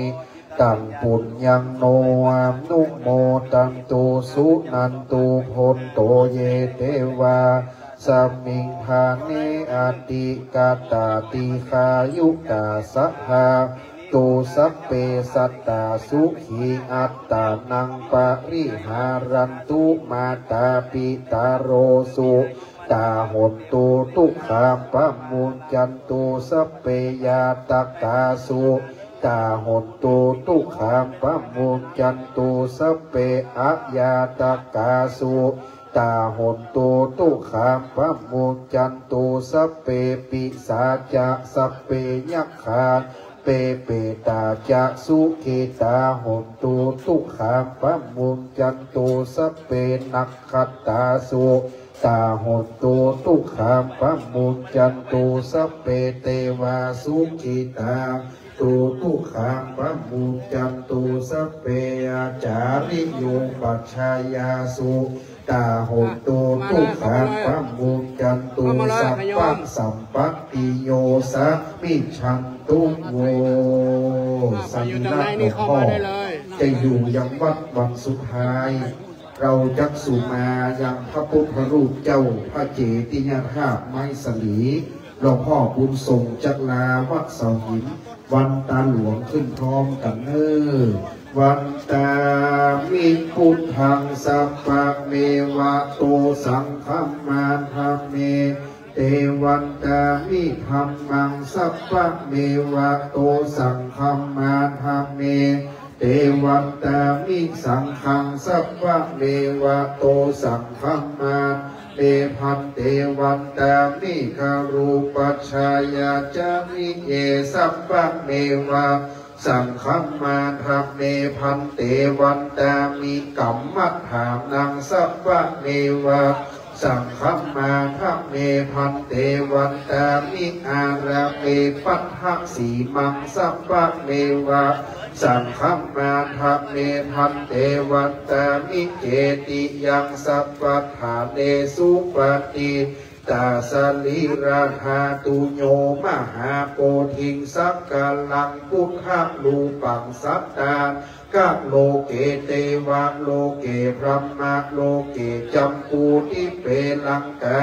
เปสลีราธาตุโยเกสาธาตุโยอระหันตาภา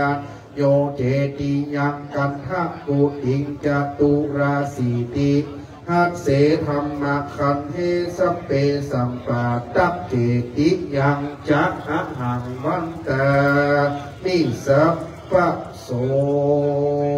ตุลูกุลส่งก็สุมากล่อมที่จะองค์ปัจนี้สุมาหลวงพ่อพระครูกิตตสารโสพลครูบาหลวงวัดสันปสัพมีพรรษาอยู่การสูงสุดกว่าคณะสงฆ์ทั้งปวงนะครับวันตามีพันเตสัพพังงามปะราทังคัมมานว มายากะตังปุญญังสามินาอนุโมทินตัปังสามินากะตังปุญญังหังตาตัปังสาธุสาธุอนุโมทามิสาธุขโยมโชเฟอร์คนขับรถรับพยาทานเก็บในรถขอโอกาสเวลาพระสงฆ์ประมาณ10 นาทีนะครับเราจะได้เตรียมความพร้อมในพิธีการที่2การซักซ้อมได้ซ้อมภาคตะคืนเจ้าหน้าที่ได้กำกับอย่างเดียวนะครับเพราะว่าช่วยดูแลครอบคลุมแถวการซักซ้อมไปตะคืนละฟาดกองเป่าวงขึ้นแห่10 นาทีจะได้เตรียมสถานที่เตรียมความพร้อมคณะสงฆ์ที่จะเมตตาไปทำภารกิจส่วนตัวนิมนต์ได้เลยนะครับกระเดียวประมาณ10 นาทีก็จะขอนิมนต์นักเที่ยวพาสงฆ์อย่างใหม่จะได้เตรียมความพร้อมกรรมการทุกส่วนประจำที่ประจำการเลยนะครับ10 นาทีเตรียมความพร้อมท่านนายกกำลังดูแลอยู่นะครับขอบคุณท่านนายกสถิตพิธีสอนพวกเราวันนี้ดูงานเต็มที่ขอบคุณท่านนายกเทศมนตรีศรีบัวบานและคณะบรรการโดยคณะปัสสักโดย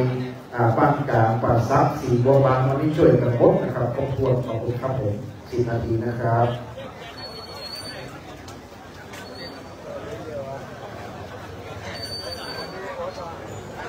ครับแม่บ้าน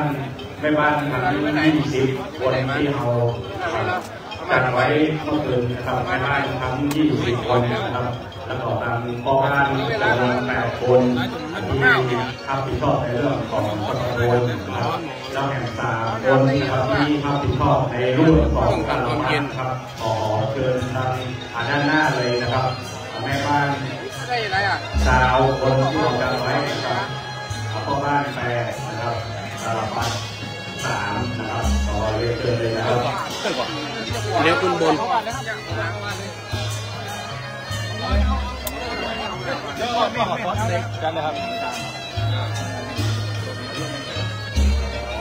เดี๋ยวรอเริ่มก็ขึ้นบน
เสียหมดละ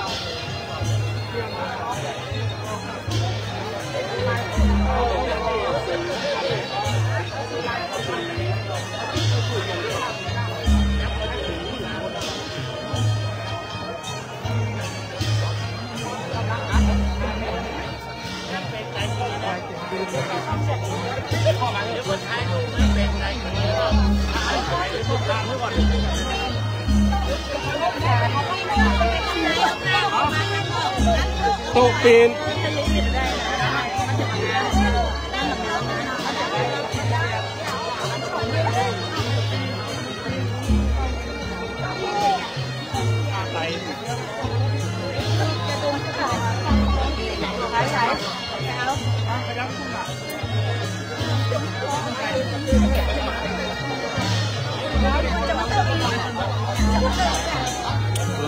ผิวเสียหมด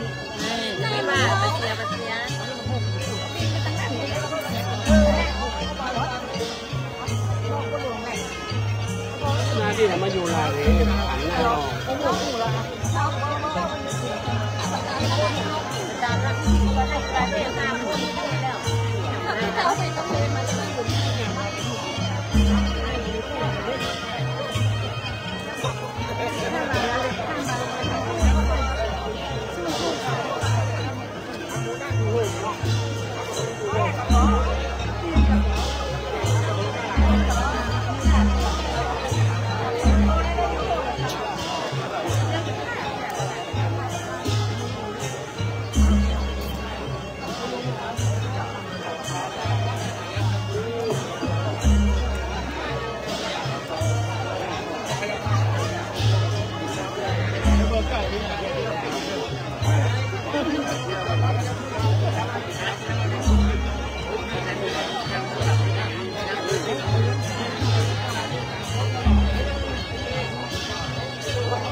ปุ่นเดียวผมบนอยู่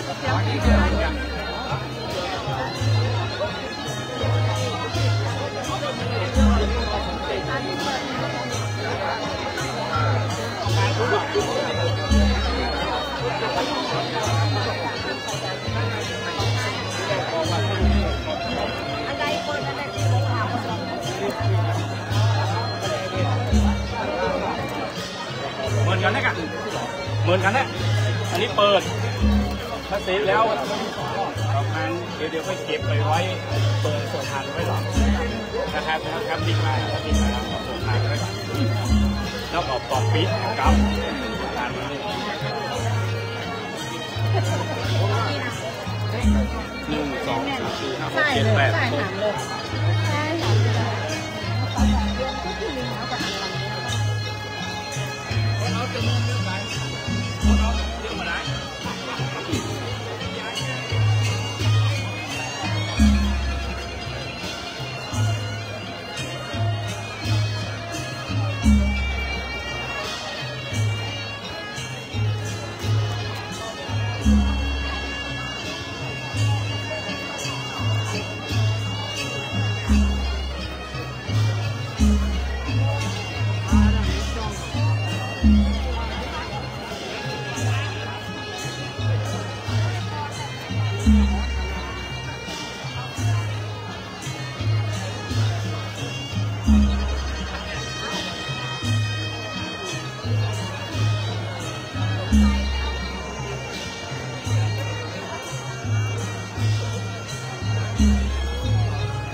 ในช่วงนี้บรรดาพระเจ้าพระสงฆ์พ่อแม่ศรัทธาเฮา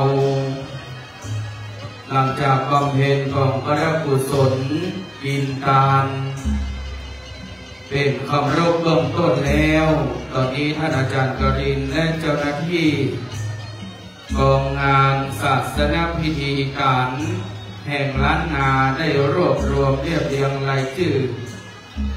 คณะศรัทธาพี่น้องสีบัวบานถึงพ่อบ้านแม่บ้านบ้านขวาแค่บ้านเด่นเฮาเดิมถือสบานนและประคองผ้าไตรให้งดงามเรียบร้อยวันนี้จะได้เข้าสู่พิธีการทอดผ้าไตรบังสกุลตามแต่ละชุดคณะปีพาดละนาดปาดกองกองวงหาบทบาทลงเพลงบรรดาศรัทธาหาเก้าอี้ตีนั่งเนื้อคำเนื้อ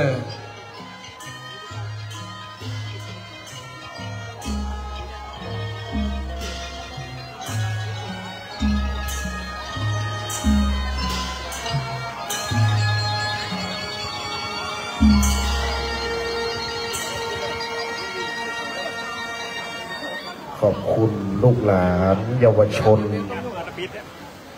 คณะแห่ดุริยนนถีปัดกองกองวงคณะส่วนบุญสามัคคีแห่งโรงเรียนส่วนบุญโยปถัมภ์แห่งเจ้าหญิงส่วนบุญนครลำพูนปัจจุบันนี้คณะแห่ปัดกองได้แห่ส่งสการหลวงพ่อพระธิการบุญส่งโสภณคิโตครับในบัดนี้ครับครบถ้วน10 นาทีที่เราได้เตรียมความพร้อมขออนุญาตโอกาสพระมหาธีระเจ้าคณะพระสังฆาธิการทุกรูปวันนี้ความเข้มแข็งความเรียบร้อยความงดงามของคณะศรัทธาวัดเสาหินบ้านขัวแค่อันเป็นศรัทธาต้นแบบแห่งการกินตาลอย่างงดงามมาโดยตลอดดังนั้นในวันนี้เราท่านทั้งหลายได้มาสนองงานได้มาปฏิบัติงานตามธรรมเนียมปฏิบัติดังนั้นตอนนี้สัพพทนยืนตั้งมั่นคณะกลุ่มสตรีแม่บ้านวันนี้เราจะฮ้อนน้อยเป็นการฮ้อนอุ่นต่อเป็นไงร้อนกายไม่เป็นไรแต่อย่าร้อนใจก็พอถ้าฮ้อนกายกระเดียวพัดลมเข้าเป่ามันก็หายแต่ถ้าฮ้อนใจนี่อยู่ในกินในมาได้นะครับเด้อใจฮ้อนนี่มาได้ต้องใจเย็นๆแม่บ้านวันนี้ได้ยืนตากแดดเพื่อตุลุงเป็นการยืนครั้งเดียววันพุธจะมายืนก็ไม่ได้ยืนนะตุลุงบุญทรงก็มีรูปเดียวเตื้อเดียวดังนั้นแม่บ้านร้อนอดเอาหนึ่งสู้ๆให้กำลังใจผู้ปฏิบัติงานคนปฏิบัติงานต้องให้กำลังใจต้องให้คำชื่นชมนะครับแม่บ้านวันนี้เดี๋ยวเสร็จงานภารกิจท่านนายกบอกว่าจะให้รางวัลน้ำเปล่าคนละขวดเพราะมันหอมสัพพทนวันนี้เราร่มนะครับยืนให้พร้อมวันนี้นิมนต์คณะสงฆ์เมตตานั่งเทียบอัดสงฆ์หลังจากที่ปฏิบัติภารกิจส่วนตัวเรียบร้อยนะครับอันว่าปราสาทพิมานมาศตามธรรมเนียมโบราณแห่งล้านนาเชียงใหม่ลำพูนอันว่าธรรมเนียมการเผาศพก็เคยพบยังสังกาลำพูนนางพญาก็ทราบชัดประการใดอนุโลมในที่นี้เผาเทวีแห่งเชียงใหม่สมมุตินำมาใช้ตราเผาศพจามเทวีแต้มไว้ในตำนานพงศาวดารนพีศรีเชียงใหม่ราชธานีมีประเพณีแต่โบราณเผาศพนางพญาแม่มังคากษัตริย์มากปรากฏเรื่องพิสดารในตำนานโยนกนครดังนั้นแสนหลวงเจ้าพญา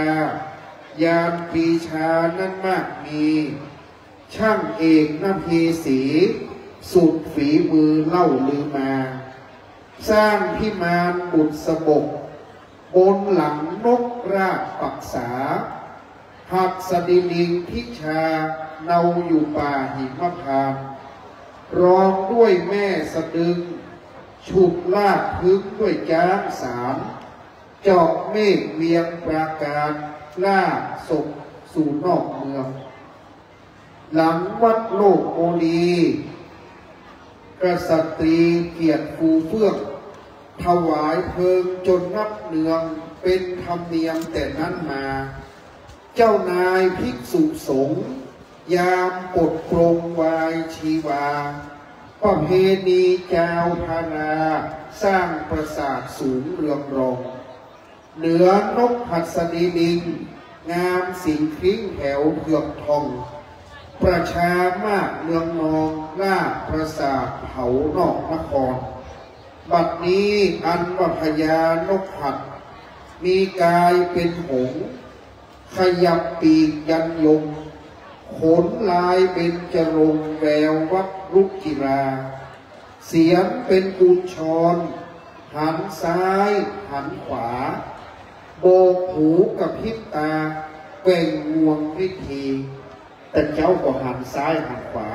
ตอนนี้มันหนาวแต่หน้าซื่อมันจะมาตกพับหูเป่งงวงอ้างวิธีตอนนี้ทุกส่วนจึงพร้อมกล้าขอโอกาสพระมหาเถระน้อมเข้าสู่พิธีการครับและปัจจุบันอันดับแรกในคำรบเบื้องต้นจะเป็นการทอดพระไตรบังสุกุลไตรเปิด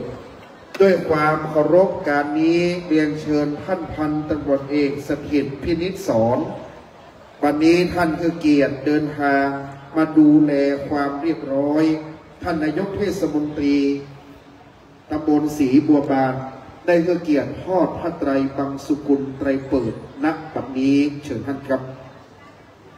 ขอความสงบร่มเย็นขอความเรียบร้อยในมณฑลพิธีวัดเสาหินได้มีความงดงามทุกประการนะครับท่านพันตำรวจเอกสถิตพินิจสอนท่านนายกเทศมนตรีตำบลศรีบัวบานขึ้นทอดผ้าไตรบังสุกุลไตรเปิดการบัดนี้เราขอกราบพระธนาพระเดชพระคุณหลวงพ่อท่านเจ้าคุณพระเทพวชิราธิบดีเจ้าคณะภาค6-7ธรรมยุทธเจ้าวาดวัดป่าดาราพิรมพระอารามหลวงโปรดเมตตาพิจารณาผ้าไตรบังสุกุลไตรเปิดขอกราบพระธนาครับสาธุชนน้อมประนมมือขึ้นนะครับทุกเต็นท์เมื่อพระสงฆ์เดินออกจากเต็นท์เราจะน้อมประนมมือขึ้นตั้งจิตให้เป็นสมาธิทำจิตให้ใสทำใจให้เรียบร้อยเราเมืองล้านนาละปูนเป็นเมืองบุญครูบาเจ้าศรีวิจัยสิริวิชโยเฮาเหล่าพุทธศาสนิกชนเคารพในพระสงฆ์เป็นอย่างยิ่งดังนั้นบัดนี้หลวงพ่อท่านเจ้าคุณพระเทพวชิราธิบดีจะเมตตาพิจารณาพระไตรบังสุกุลไตรเปิดนะครับน้องประนมมือครับ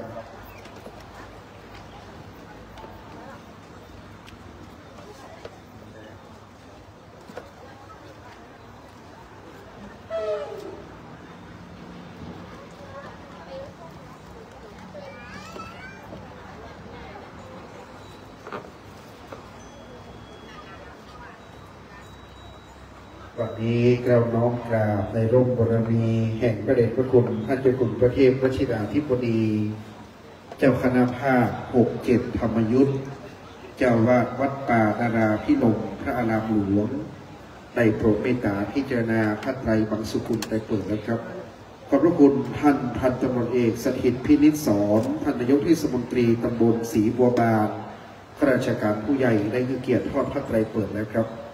ต่อจากนี้นะครับจะเป็นการทอดพระไตรบังสุกุลไตรรองการนี้จำนวนอยู่10ชุดละ10ท่านโดยจะได้ขอรับเกียรติจากผู้มีเกียรติจำนวน10ท่านนะครับยืนเทียบด้านหน้าของคณะกลุ่มสตรีแม่บ้านผู้เชิญพระไตรเมื่อได้ยินรายนามแล้วขอให้ลุกไปยืนเทียบไว้จนกว่าจะครบ10ท่านจึงแปรแถวขึ้นทอดขอเจ้าหน้าที่ทั้ง3กำกับด้วยนะครับในการเดินแถวและแปรแถวและถวายแต่ละปัดพัดรองน้อมนำปฏิบัติครับชุดที่1จะเป็นชุดเนติแบบอย่างของแต่ละชุดแต่ละคณะที่จะได้น้อมนำปฏิบัติให้เป็นแบบอย่างของ10ชุดลำดับที่1ประกอบด้วยท่านสจ.วิชิตวัฒนพันธ์ท่านสมาชิกองค์การบริหารส่วนจังหวัดลำพูนเขต6ตำบลป่าสักเชิญท่านเลยนะครับเรียนเชิญท่านรองไพรัตน์ยักษ์สง่าท่านรองนายกองค์การบริหารส่วนจังหวัดลำพูนคุณรัชพันธ์ยักษ์สง่าท่านเลขานุการนายกองค์การบริหารส่วนจังหวัดลำพูนท่านสจ.นนทนัทสุริยจักรท่านสมาชิกสภาองค์การบริหารส่วนจังหวัดลำพูนเขต7ตำบลบ้านกลางศรีบัวบานท่านสจ.ทักนัดดลทาแจ้ท่านสมาชิกสภาองค์การบริหารส่วนจังหวัดลำพูนเขต2ตำบลมะเขือแจ้ท่านสจ.กฎชมงโปธาวิชัยท่านสมาชิกสภาองค์การบริหารส่วนจังหวัดลำพูนเขต4ตำบลเหมืองง่าเชิญคุณอรจันทร์ไหล ลาทองรัตนอุบาสิกาผู้เป็นเจ้าภาพคุณนวลจันฐานะคุณวิภาวีพิงคสันผู้ใหญ่บ้านบ้านปฏิงามและคุณจิรการสุพรรณรัตน์ท่านนายกสมาคมทรงสการชมรมคนฮักประสาทได้น้อมนำทอดพระไตรในลำดับชุดที่1นะครับเรียนเชิญคุณจิรการสุพรรณรัตน์ครับ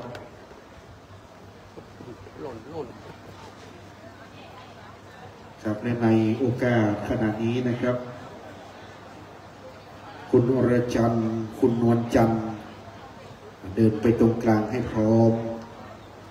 คุณจิรการสุพรรณรัตน์ท่านประธานชมรมทรงสการตอนนี้ได้ยืนเทียบเบื้องหน้าพร้อมที่จะน้อมเข้าสู่พิธีการชุดที่1รับผ้าไตรครับ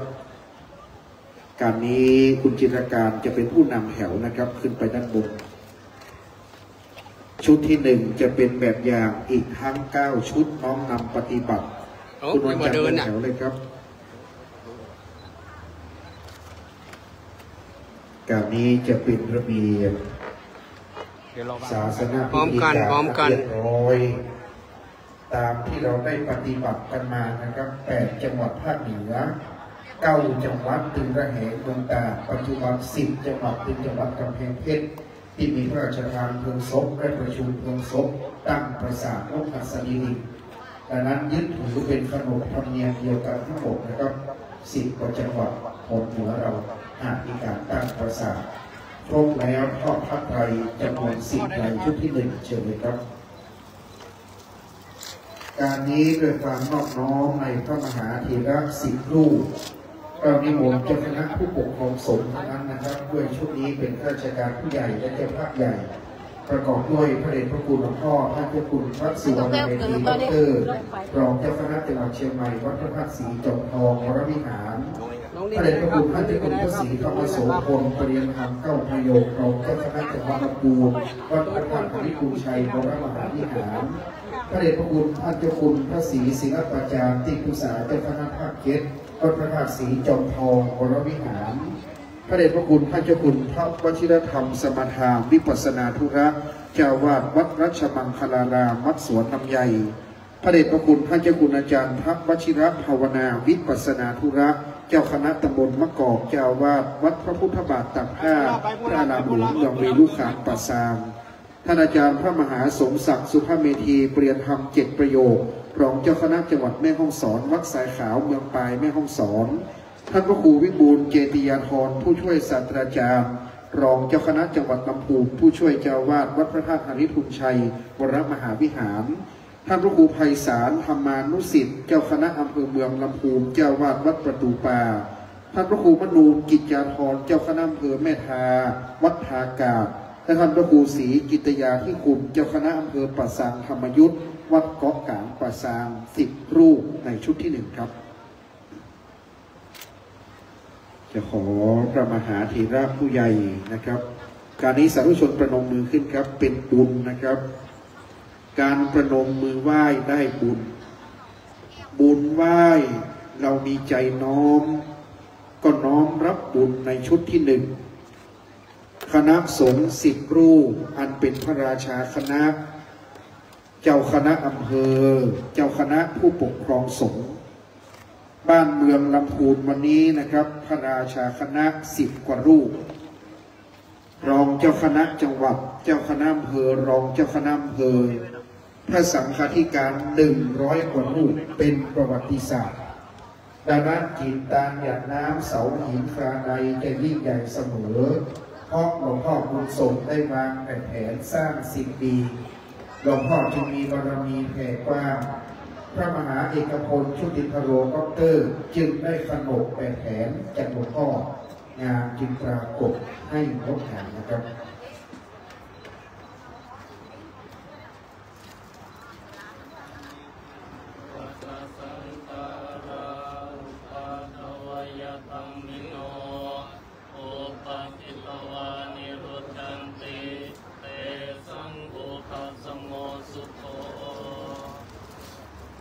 ในเมตตาพระมหาเถระ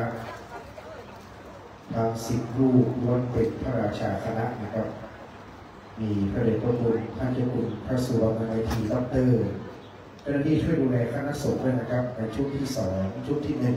1ในการที่จะเดินขึ้นลงบนจิตกาทานเพราะวันนี้การประดับประดาต้องถูกต้องตามโบราณว่าปราสาทนั้นคือเมนทำเช่นเมนเคลื่อนที่งามล้ำเรืองรุจีใส่ล้อเลื่อนชักลากไปดังนั้นใจกลางจักรวาลจึงเป็นรูปปราสาทพิมานนาคดังเวชยนต์ปราสาทแห่งขุนอินตาที่ราชปานเปงมารอบปราสาทประวัติเป็นเชิงเขาพระสุเมนเชิงเขาพระสุเมนนั้นมีป่าหนึ่งงดงามอัศจรรย์ยิ่งนักเชิงเขาของป่านั้นมีต้นไม้พฤกษชาติด่างนานาต้นไม้นานาชนิดสรรพสัตว์ทั้งหลายล้วนมหัศจรรย์ครับพระมหาเอกพลจัดบูชาหลวงพ่อเอาสระน้ำอโนดาตงามพิราชใสเย็นดังแก้วดอกไม้อันเลื่อนแล้วประดับประดานะครับหลวงพ่อเพิ่มเสือก็เลยเอารูปพยัคฆ์เสือมาตั้งไว้กวางฟางทั้งหลายรูปช้างรูปกุญชรชุดที่2นะครับ10 ท่านที่จะได้น้อมนำทอดพระไตรบังสุกุลประกอบด้วยจะเป็นคณะของเทศบาลตำบลศรีบัวบานเท่านั้นนะครับท่านรองวีระเดชบารมีเชิญเลยครับท่านรองดิศกรชัยชนะคุณทรัพย์อนันต์วรรณศักดิ์ที่ปรึกษานายกเทศมนตรีคุณรัชชานนท์อภิสุภรัตน์ท่านเลขานุการนายกเทศมนตรีเชิญท่านสท.ทองชาติฐานาประธานสภาเชิญคุณวิจิตรติศักดิ์รองประธานสภาสท.เบญจาสมนาศักดิ์สท.วรินทร์พงษ์แสนสวัสดิ์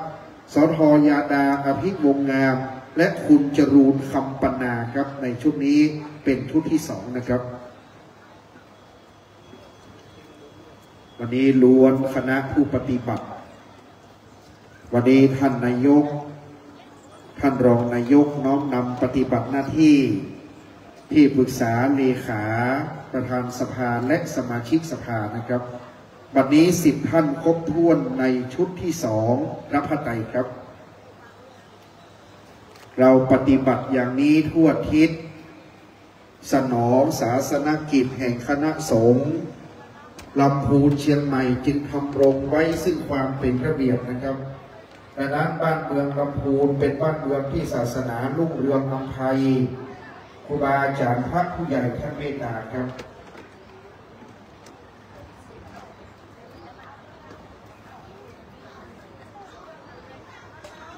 วันนี้ในชุดลำดับที่2นะครับด้วยความเคารพในพระสงฆ์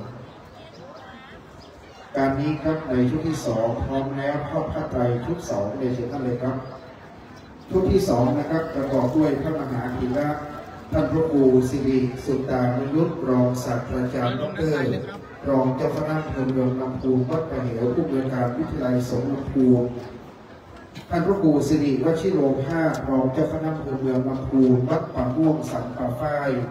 ท่านพระครูกิตติปริยัตินิเวศรองเจ้าคณะอำเภอเมืองลำพูนวัดแม่สามป่าขามเลขานุการเจ้าคณะจังหวัดลำพูนท่านหลวงปู่พระครูวรธรรมาภิรมย์ที่ปรึกษาเจ้าคณะตำบลเวียงยองวัดศรีเมืองยูท่านพระครูอดีไสยบุญญาเขตที่ปรึกษาเจ้าคณะตำบลป่าสักวัดห้วยมะโกงท่านพระครูกิตตสารโสพรที่ปรึกษาเจ้าคณะตำบลป่าสักวัดสันป่าสักพระครูสุภัทรกิจจพรเจ้าคณะตำบลบ้านกลางวัดร่องเศร้าท่านพระครูสิริวรธรรมเจ้าคณะตำบลศรีบัวบานวัดทุ่งยาวพระครูไพศาลธีรคมเจ้าคณะตำบลเวียงยองวัดต้นแก้วนะครับท่านอาจารย์พระครูสุปุญญาภิรักษ์เจ้าคณะตำบลหนองช้างคืนวัดหนองช้างคืนนะครับวันนี้ล้วนเป็นเจ้าคณะตำบลเจ้าคณะผู้ปกครองรองเจ้าคณะอำเภอหากคณะสงฆ์ติดศาสนกิจนะครับขอเมตตาจัดรูปแทนครับนิมนต์หลวงพ่อสัมปสักด้วยนะครับผู้มีพรรษายุกาในชุดนี้ในร่มบารมีคนหลวงปู่นะครับ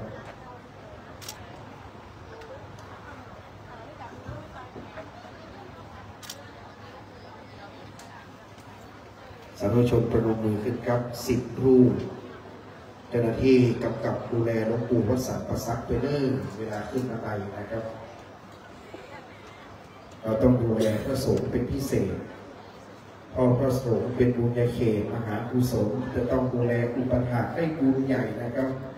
ดูแลพระมหาเถระดูแลพระผู้ใหญ่ดูแลพระสงฆ์จะเป็นบุญใหญ่ต่อผู้ดูแลผู้อุปถากนะครับน้องเป็นบุญชุดที่สองครับ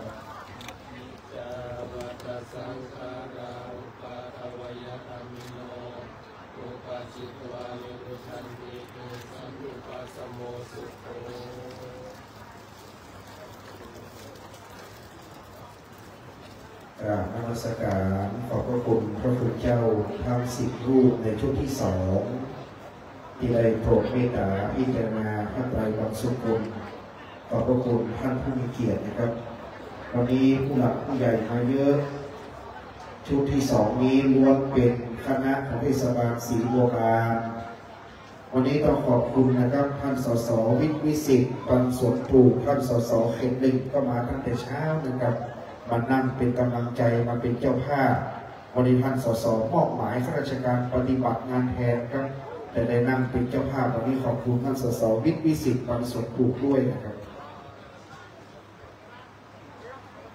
ในชุดที่3ครับได้น้อมนำพิธีการในเป็นระเบียบเรียบร้อยจะดำเนินไปด้วยความงดงามและรวดเร็วครับเป็นขั้นเป็นตอนชุดที่3เตรียมพร้อมประกอบด้วยท่านสท.ชาญชัยปรมีโชคท่านสท.ชนวิทย์ปันศักดิ์สท.จุฑาทิพย์อุเวียงท่านสท.ประชามณีวันสท.วิรัตพยัคฆ์ศักดิ์สท.แก้วจันสวะผู้อำนวยการพรเทพปินตาศรีโรงพยาบาลส่งเสริมสุขภาพตำบลบ้านนาเชิญคุณพัชริดาปัญญานาถรักษาการปลัดเทศบาลนะครับคุณทัพนาพรนำพิมาย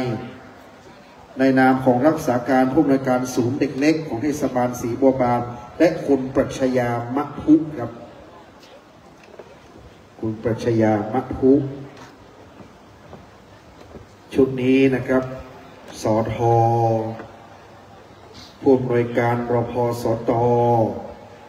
รักษาการท่านปลัดรักษาการผู้อำนวยการศูนย์และก็เจ้าภาพเป็นชุดที่3ครับครบถ้วนพระพระไตรครับวันนี้ต้นแถวจากขวาหันเดินขึ้นทอดเทียบนะครับ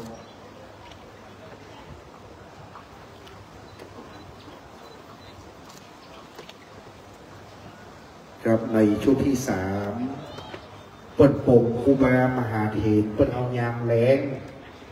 ยามแล้งก็ได้แปลว่ายามร้อนนะครับแปลว่าฤดูหนาวสู่ฤดูร้อนยามแล้งนี้นะครับวันนี้หนาวอากาศจึงดีพิธีจึงงามยามแล้งวันนี้เขาโกกหลวงพ่อวัดเสาหินหลวงพ่อบุญส่งนะครับครบถ้วนพระพระไตรครับชุดที่3นะครับประกอบด้วยหลวงพ่อพระครูสุวัชชัยสถิตเจ้าคณะตำบลอุโมงค์วัดชัยสถานนิมนต์หลวงพ่อพระครูบรรพตพัฒนกิจเจ้าคณะตำบลปัสสักเขต2วัดดอยติพระครูโสภิตปุญญาคมเจ้าคณะตำบลในเมืองวัดช้างรองพระครูปริยัติรัตนวิมลเจ้าคณะตำบลอุโมงค์วัดคลองม่วงพระครูปิยะศรีลานุรักษ์เจ้าคณะตำบลมะเขือแจ้เขต1วัดสันขยอมพระครูวีรศาสตร์ประภัสเจ้าคณะตำบลหนองง่าวัดหนองง่าพระครูประภัสศรีลาภรณ์เจ้าคณะตำบลหนองน้ำวัดบ้านฟางพระครูไพศาลปริยัติกิจดรเจ้าคณะตำบลป่าซางวัดป่าซางงามท่านพระครูโสพลวีระบัณฑิตผู้ช่วยศาสตราจารย์ดรเจ้าคณะตำบลบ่อแง้ววัดท่าหัวลำปางและท่านพระครูบรรพตธรรมถาวรรองเจ้าคณะตำบลศรีบัวบานวัดดอยกาดนิมนต์10 รูปครับ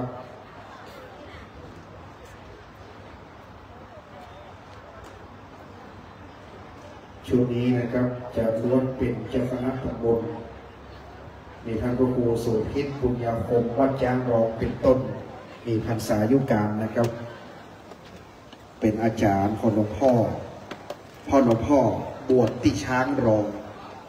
เราเป็นหน่อเนื้อช้างรองเป็นคนในเวียงลำปู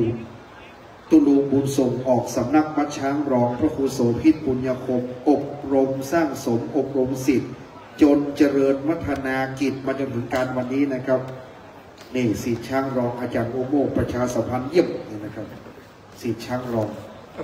ออกสำนักช้างรองมาเจริญวัฒนาทุกประการ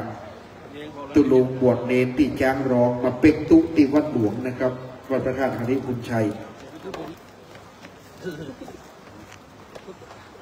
น้องประนมมือครับชุด3ครับ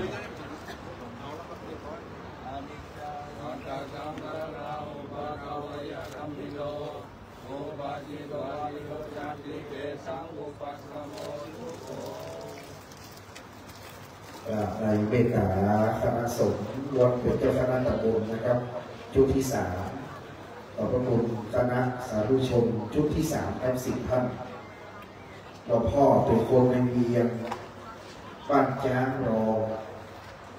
จบสำนักบ้านจ้างรอได้สิกขาลาเพศไปมาอุปสมบทใหม่ที่วัดพระธาตุหริพุนชัยวรมหาวิหารเป็นลูกศิษย์ครูบาอาจารย์อยู่หลายรูปของเวรปูการนั้นหลวงพ่อหนึ่งเป็นผู้มีความจำแม่นยำเรียนหนังสือเก่งเก่งพอพระมหาเอกพลครับปีนี้สอบได้ปท.4 ปีหน้าจะปท.5สำเร็จแน่และเป็นดุษฎีบัณฑิตด็อกเตอร์นะครับปีนี้หลวงพ่อทราบโดยยานวิถีตะวันนี่เอาใบปริญญามาถ่ายหูปหน้านกหัดเรียบร้อยว่าหลวงพ่อผมได้แล้วเนอคือหลวงพ่อภูมิใจครับหลวงพ่อคงยิ้มแฉ่งลูกศิษย์เจริญรุ่งเรืองต่อไปนะครับชุดที่4เป็นญาติโยมครับประกอบด้วยแม่ครูเหรียญทองจันทีเดี๋ยวเชิญแม่ครูครับคุณแม่สุวรสใจโตเดี๋ยวเชิญด้านหน้านะครับทอดผ้าคุณแม่ยอดเรือนช่างขายท่านนายกสอนเจสุนันทาอินแก้ว1 ไตรแม่สายใจวงศาศักดิ์แม่ตอมแก้วสุนศักดิ์แม่บุญปันอุคำแม่กิ่งแก้วฉางเข้าชัยคุณชัยวัฒน์ธรรมนันท์คุณมะลิวันธรรมนันท์ครับหลวงพ่อมีน้องนะครับพ่อหลวงพ่อบุญส่งเป็นพี่ชายคนโตเมืองเขาว่าเป็นอ้ายคนเก่าหลวงพ่อมีน้องแห่ง6 คนรวมกับหลวงพ่อเป็นคนที่7นะครับหลวงพ่อเป็นพี่ชายคนแรกพี่อ้ายตายหัวยอมรักน้องเป็นธรรมดาครับวันนี้ได้สูญเสียพระพี่ชายไปน้องๆมีความรักสามัคคีกลมเกลียวในวงตระกูลธรรมนันท์นะครับวงตระกูลหลวงพ่ออันนี้เป็นเจ้าสภาเป็นเจ้าภาพแล้วก็เป็นน้องๆของหลวงพ่อด้วยครับครบถ้วน10 ไตรครับรับผ้าไตรครับผมเชิญเจ้าภาพครับงดงามอย่างนี้พิธีเรียบร้อยปราสาทสร้อยพี่มันคำก็งามนกหัดสดีลิงมีรูปหัวเป็นช้างดูมีรูปหางเป็นหงส์ดูขนก็เลื่อมลายเป็นจรงดังนั้นนกตัวนี้องค์อาจยิ่งนักมีกำลังเจ้าจ้างสารได้5 เชือกตั้งบนปราสาทนี้เป็นปราสาทจตุรมุขพิมานเขาจะโป่งปราสาทยามค่ำไผ่แค่ได้ยินห้ำปราสาทขึ้นมายามแรงแห่งคำหนึ่งพระอู้ไปเลยที่แห่งรุดหัวเปิดออกมาแต่นั้นไผ่แค่ได้ยินขึ้นมามาเลยเดี๋ยวรอพร้อมกันเนอะตอนนี้มาห้ำน้ำแมทก็บอกว่าเป็นมาหน้าอย่างได้ยินแล้วเราเห็นรุ่นไปแล้วได้ยินมาต่อที่นั่นมาเลยตัวหลักการใหม่ค่อยๆขึ้นนะครับชุดนี้เป็นชุดคณะเจ้าภาพประกอบด้วย10 รูปอันมีท่านพระครูวรปัญญาพลเจ้าคณะตำบลมะเขือแจ้วัดสันปะเหียงท่านพระครูสุนทรธรรมทัศน์เจ้าคณะตำบลสันมหาพลธรรมยุทธวัดป่าท่าสูงแม่แตงท่านพระครูวรปัญญากรเจ้าวาดวัดปัญญาพระครูสถาพรธรรมรัตน์รองเจ้าคณะตำบลวัดป่าวัดปัญญาภาพระครูบวรเจติยานุการผู้ช่วยเจ้าวาดวัดพระธาตุหริพุนชัยท่านพระครูนิพิษเจติยานุรักษ์ผู้ช่วยเจ้าวาดวัดพระธาตุหริพุนชัยพระครูโสภิตเจติยานุการผู้ช่วยเจ้าวาดวัดพระธาตุหริพุนชัยพระครูพิสารเจติยานุการผู้ช่วยเจ้าวาดวัดพระธาตุหริพุนชัยพระครูสุนทรอัฏฐการครูบาเจ้าวรวัดพระพุทธบาทผาหนามและท่านพระมหาอาคิรนัททิโตภาโส10 รูปนะครับชุดนี้ขอนิมนต์ครับ นิมนต์10 รูปนะครับคณะสงฆ์วัดพระธาตุผู้ช่วยเจ้าวาดพระอารามหลวงครูบาอาจารย์จากเมืองนี้ครูบาอาจารย์จากแม่แตงเชียงใหม่นะครับจะเป็นชุดที่4ครับคณะสงฆ์ลำพูนคณะสงฆ์เชียงใหม่ไปมาหาสู่เป็นบ้านพี่เมืองน้องนะครับ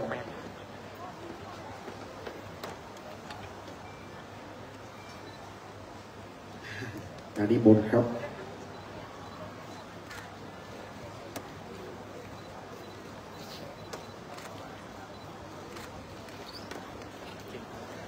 วันนี้คณะสงฆ์ได้ร่วมกันน้อมนำสนองงานวันนี้ในที่วัดเสาหินเราได้ตั้งเสาผ้าเพดานไว้4 ต้นจำเดิมแต่พุทธปรินิพพานที่เมืองกุสินาราโบราณล้านนาพุทธตั้งผ้าเพดานไว้อย่างนี้นะครับวันนี้น้อมนำประนมมือขึ้นครับในชุดที่4วัตสังฆาอุปโภยอมิโนโอปาจิตวานิจันติเกสังอุปสมโมสุโตกราบในบารมีธรรมแห่งคณะสงฆ์ทั้ง10 รูปนะครับเมื่อเราสัญจรเดินทางที่ถนนซุปเปอร์ไฮเวย์เชียงใหม่ลำปางมองมาทางซ้ายหรือมองมาทางขวาจะเห็นเสาผ้าเพดานบอกว่าวันนี้โบราณว่าตั้งเสาผ้าเพดานไว้4 ต้นดังจาตุปริสุทธศิลป์แห่งพระมหาเถระดังนั้นพนผ้าสังฆติขึงไว้ตั้งบนปราสาทจำเดิมแต่พุทธปรินิพพานที่เมืองกุสินาราพระมหาอนันตเถรเจ้าหรือพระอานนท์พุทธอุปถากปูลาดผ้าไว้ที่ไม้รังคู่เขิงผ้าเพดานไว้ตรงบนนับแต่นั้นเป็นต้นมาปกครูบามหาเถระจึงได้ขึงผ้าสังฆติผ้าผืนบนนั่นเรียกว่าผ้าพิดานหรือว่าผ้าเพดานปืนนกฮัดจะมีแห่งผืนหนึ่งเรียกว่าผ้ากระดานยามมาไฟลุกบ่ฮือล้วงขึ้นบางอินพรมยมราชขึงผ้าเกิ้งไว้ตรงบนผืนหนึ่งตามแต่โบราณนะครับชุดที่5ครับการนี้ประกอบด้วยคุณสังวานพินิจกุลจากจังหวัดเพชรบุรีแม่ทองเหรียญทองสว่างเชิญท่านครับพ่อไกรสอนแม่น้อยพิงคสัน1 ไตรนายประกิตนางนิชากรศรีวิชัยส่งตัวแทน1 ไตรคุณนวลชวีสุริยาศักดิ์คุณกินดาเลศักดิ์พ่อเจริญแม่ฟองคำวังแปงจากจังหวัดลำปางคุณบำเพ็ญทานศักดิ์คุณศรีนินสิทธิวงศ์และคุณอานนท์คุณจันหอมส่งตัวแทน1 ท่านนะครับครอบครัวคุณอานนท์คุณจันหอมครับพี่น้องญาติผู้ใหญ่จากเพชรบุรีจากลำปางนะครับจากลำพูนจากเชียงใหม่วันนี้ครบถ้วนญาติผู้ใหญ่บางท่านมาออกโรงทานนะครับเป็นเจ้าภาพโรงทานเป็นเจ้าภาพยอดตาลถวายศพจากวันนี้เป็นคณะญาติเป็นญาติผู้ใหญ่แล้วก็พี่น้องนะครับขาดไปอยู่ประมาณ5 ท่านเดี๋ยวจะได้ขอเทศบาลจัดผู้แทนมา5 คนครับมี1 ละมาเป็นมาหัน1แล้วครับ4 คนคุณแม่เชิญหน้าก่อนเลยครับคุณสังวานพินิจกุลนะครับแม่ทองเหรียญทองสว่างครอบครัวพ่อไกรสอนแม่น้อยพิงคสันครอบครัวคุณประกิตคุณนิชากรศรีวิชัยคุณนวลชวีสุริยาศักดิ์คุณจินดาเลศักดิ์ครอบครัวพ่อเจริญแม่ฟองคำจากลำปางคุณบำเพ็ญพานศักดิ์คุณศรีนินสิทธิวงศ์ครอบครัวคุณอานนท์คุณจันหอมนะครับครบกว่าครับขาด4เทศบาลจัดเลยครับขอเทศบาลส่งผู้แทนเจ้าหน้าที่ของสำนักงานเทศบาลศรีบัวบานส่งผู้แทน4 ท่านครับนาที่ยังไม่ได้ปฏิบัตินะครับมีก่อนของเทศบาลเจ้าหน้าที่นำเรียน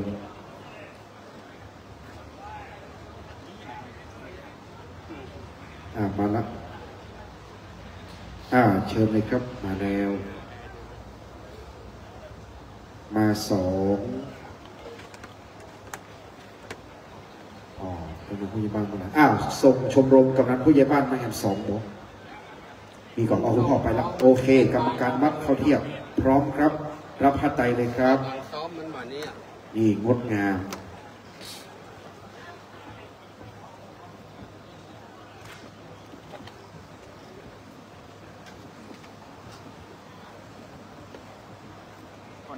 กับวันนี้ชุดที่5นะครับคณะเจ้าภาพได้ขึ้นทอดผ้าไตรบางสุขุลผ้าไตรในลำดับชุดที่5นี้คณะสงฆ์จำนวน10 รูปประกอบด้วยหลวงพ่อท่านพระครูอุทัยปริยัติวิธานวัดแม่สารบ้านลุกพระครูรัตนสุดานุโยกวัดตอนแก้วพระครูโสพลปริยัติกิจด็อกเตอร์วัดป่าตึงงามพระครูปุญญาพิรักษ์ขินวัดช่องลมจังหวัดแพร่ท่านอาจารย์พระครู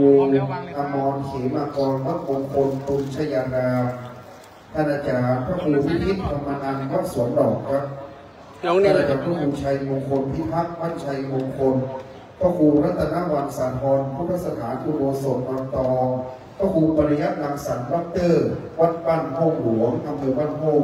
พระครูสุวรรณปัญญาพิสุทธิ์ด็อกเตอร์วัดสุวรรณารามนะครับ10 รูปในชุดที่5ครับ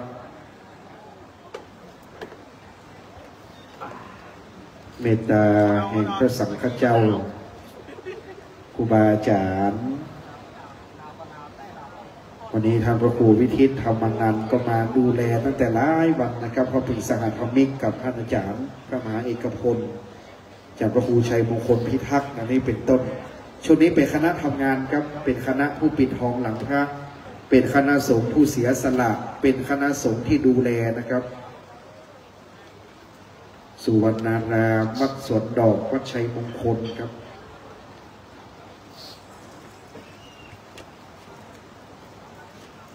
ทีมงานพระมหาปริญญาอันนี้ดีนะครับพระมหาปริญญาลำพูนมีหลวงพ่อท่านเจ้าคุณพระศรีธรรมโสพลท่านดูแลขณะนี้ไปเรียนหนังสือท่องบาลีท่องจำนะครับจะมาที่เสาหินนี่ตลอดดังนั้นทีมเสาหินนี่จะมีเยอะเพราะจะเป็นทีมที่เรียนท่องจำบาลีนะครับ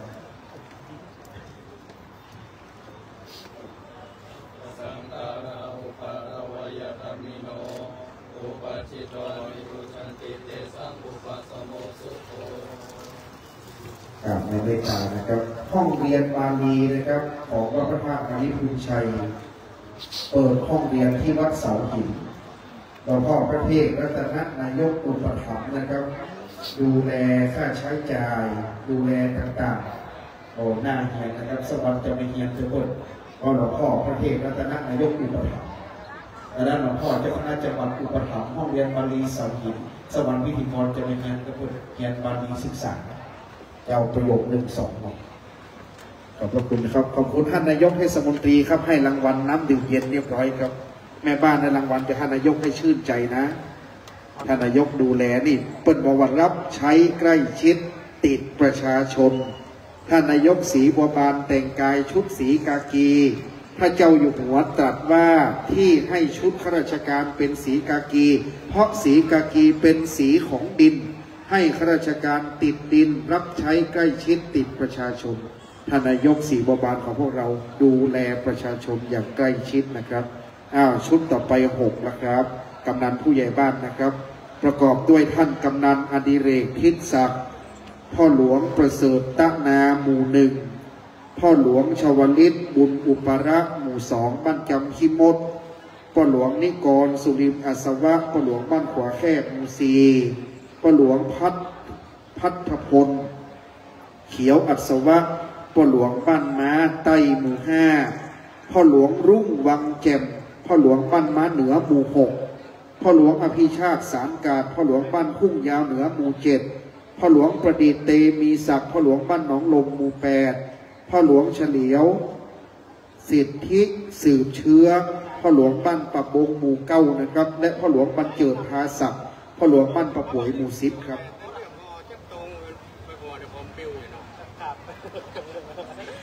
เหมือนกันนะเนี่ยไข่อีก กันหน่อยเล่นโทรศัพท์นั่งเกลือตีกัน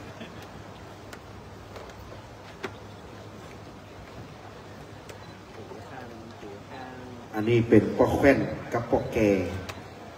ท่านกำนันสมัยโบราณก่อนห้องปอกแว่นปอกหลวงนี่ว่าปอกแก่บ้านรับพัดใดนะครับปอกแว่นกับปอกแก่ได้คือเกียรติชุดนี้สีบัวบานบ้านกลางป่าซักเป็นตำบลใกล้เคียงกัน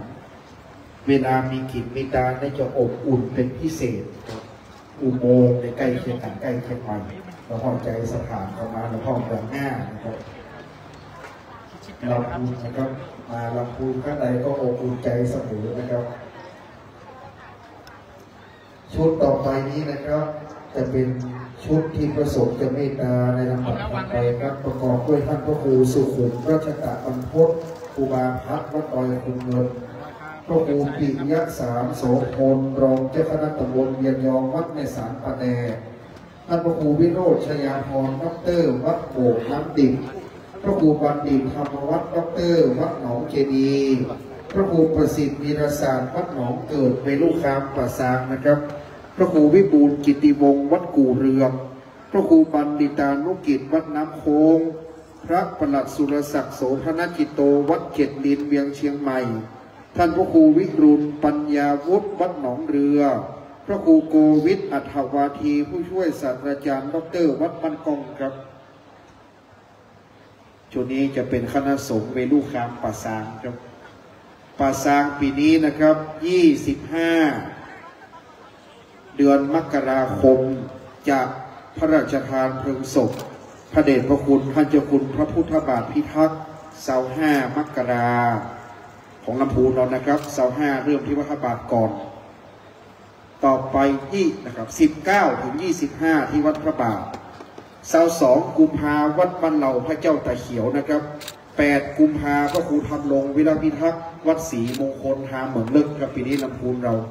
ดังนั้นจะเรียงลำดับไปตามลำดับนะครับเริ่มต้นที่หัวปีที่หลวงพ่อพระบาทก่อนนะครับ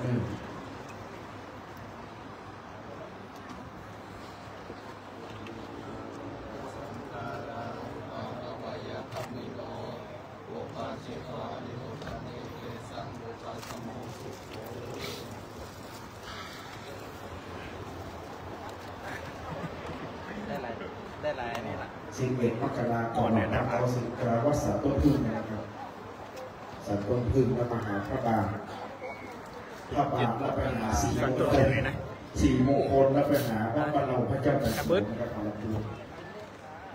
ขาตั้งกล้องหน่อยกว่าไม่ได้ตาครับไฟ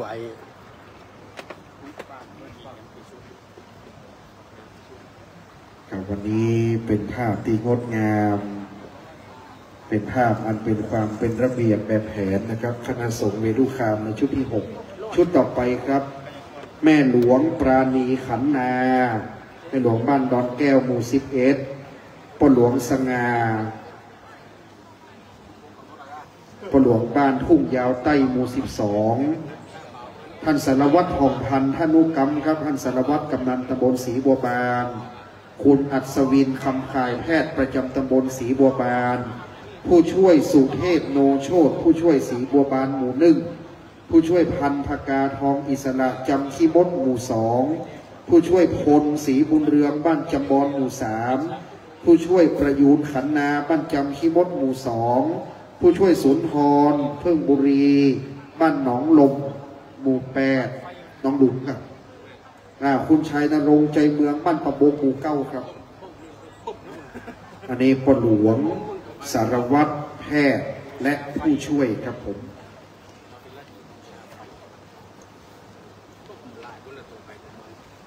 วันนี้รายชื่อรายนามส่งมาครบถ้วนปฏิบัติหน้าที่ร่วมด้วยช่วยกันน้อมนำด้วยความตั้งใจงานใหญ่นะครับพร้อมรับพระไตรครับโชคดีที่อากาศบ่ร้อนตุลุงบุญส่งเป็นคนจุ่มเย็นยามผมตุลุงต้นก็จุ่มเย็นวันนี้30 พฤศจิกาอุณหภูมิหลักเดียวกัน8 องศา 9 องศาเขาถ่ายเย็นมาหลายคืนเลยอีกวันนี้เอาให้หน่อย ดังนั้นได้ร่วมด้วยช่วยกันวันนี้ท่านพ่อหลวงสารวัตรแพทย์และผู้ช่วยขึ้นเข้าพักไหลนะครับชุดที่7ครับนิมนต์ท่านพระครูพิพัฒน์ปริยัตยาภรณ์เจ้าวาดวัดทุ่งขี้เสือสารพีพระครูสถิตวรวุฒิวัดสังขยองท่านเจ้าที่การนพรัตน์เขมาพินันโทเจ้าคณะตำบลป่าสักเขตหนึ่งวัดหนองซิวเจ้าที่การประดิษฐ์อาภาธโรเจ้าคณะตำบลมะเขือแจ้เขตหนึ่งวัดศรีดอนตันพระมหาธีรพันธ์ธีรกิติปริยธรรม9ประโยคเจ้าคณะตำบลหนองน่องวัดต้นพึ่งเรียนหนองน่องท่านอาจารย์พระมหาสกลวิโรจนกิติปริยธรรม9ประโยคเลขานุการเจ้าคณะภาค7วัดพระธาตุดอยสุเทพราชวรวิหารอาจารย์พระมหาวรวัฒโนปริยธรรม9ประโยคผู้ช่วยเจ้าวาดวัดพระธาตุดอยกองมูจังหวัดแม่ฮ่องสอนท่านอาจารย์พระมหาบัณฑิตยานเมธีเจ้าวาดวัดคันธารามทุ่งอ้อท่านอาจารย์พระมหาอเนกจันทโชโตวัดหนองลมและท่านอาจารย์พระมหาบุญคุ้มวชิระยาโนวัดกมลทัชยารามครับชุดนี้ขอเป็นพระมหาปรริญญาปท9มี2รูปครูบาอาจารย์คือวัดต้นเพิ่งลายนี้กรรมพระธาตุดอยสุเทพแล้วก็พระมหาปรริญญาแห่งรูปหนึ่งท่านอาจารย์พระมหาวรวัฒน์อีกรูปหนึ่งปท9นะครับวันนี้นี่บาลีสำคัญยิ่งดังนั้นหลวงพ่อพระเทพรัตนนายกหลวงพ่อท่านเจ้าคุณพระศรีธรรมโสพลหลวงพ่อพระครูวิบูลย์เกียรติยาธรส่งเสริมเต็มที่นะครับดังนั้นห้องเรียนบาลีเสาหินห้องเรียนบาลีของจังหวัดลำพูนเต็มนะครับนักเรียนพร้อมแต่ละปีมีจำนวนที่ประสบสอบบาลีได้เยอะนะครับ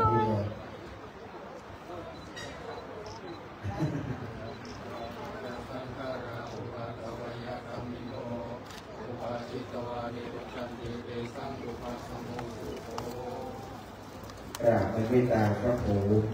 เกือบใส่หัวป๊อกแล้วพ่อจังหวัดพ่อรองจังหวัดเพื่อส่งเสริมห้องเรียนเราจะมาเรียนบาลีศึกษา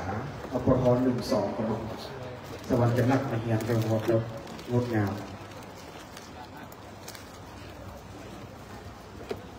นะครับการศึกษาภาษาบาลีนั้นเป็นประโยชน์อย่างยิ่งนะครับลำดับต่อไปชุดที่8ครับ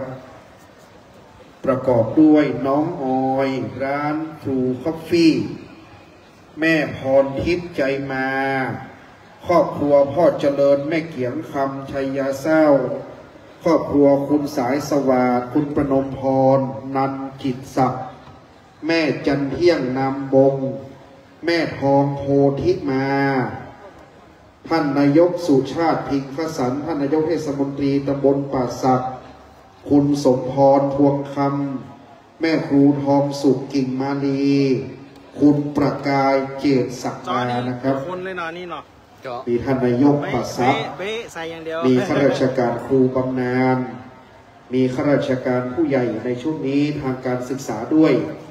เชิญยืนเทียบเลยครับท่านนายกประศักดิ์เป็นต้นนะครับพ่อครูแม่ครูของเรามีหลายครับในตำบลเราวันนี้ช่างภาพก็จัดเต็มนะครับวันนี้เอาช่างภาพครบทุกสำนักมาถ่ายภาพดังนั้นอาจารย์พระมหาเอกพลว่าวันนี้ขอให้เก็บภาพให้เยอะที่สุดขาดกี่ท่านครับ2นอกพ่อพินิจจันทวัฒน์1จันสวะ1นะครับพ่อพินิจจันสวะ1พ่ออินแก้วขันสวะแห่ง1ครับครบ10พ่อนำเจ้าหน้าที่เลยบอกว่าวันนี้เก็บภาพให้งามช่างภาพนิ้วทองคำช่างภาพส่งสการไอ้ภูมิสวัสดิ์ช่างภาพตุลุงปีช่างภาพน้องบอยศิลป์ช่างภาพลุงเปรมศิลป์มาครบหมดวันนี้นะครับเก็บภาพให้ครบเลยครับจะเป็นภาพประวัติศาสตร์นะครับ10 รูปนะครับประกอบด้วยพระมหาพิชิตพลปัญญาปัจโชโตวัดแม่ย่า พระมหาธนาวุฒิญาณโสพโนดร.วัดรัศมีธรรมรามจังหวัดลำปางจันทร์พระมหานฤทธิ์นรินโทวัดศรีสุพรรณจันทร์มหาทศพรพระสาวโรดร.วัดทิพย์อับสรอมรยิมจันทร์พระมหาพิสดารปิยปโนผู้ช่วยเจ้าวาดวัดพระธาตุนริพุนชัยอาจารย์พระมหาพวีรัตน์ขันตยาพระโนผู้ช่วยเจ้าวาดวัดพระธาตุนริพุนชัยจันทร์พระมหาสิริศักดิ์สิขาสโพวัดสามหลวงจันทร์พระมหาอคิรนัทถิโตภาโสดร.วัดพระธาตุนริพุนชัยท่านอาจารย์พระมหาสุทธพันธ์สุทธิยาโนวัดคล้องคำและท่านอาจารย์พระมหาอินทวงศ์อิสระพานีดร.วัดพระธาตุศรีมงคลแม่ทะครับ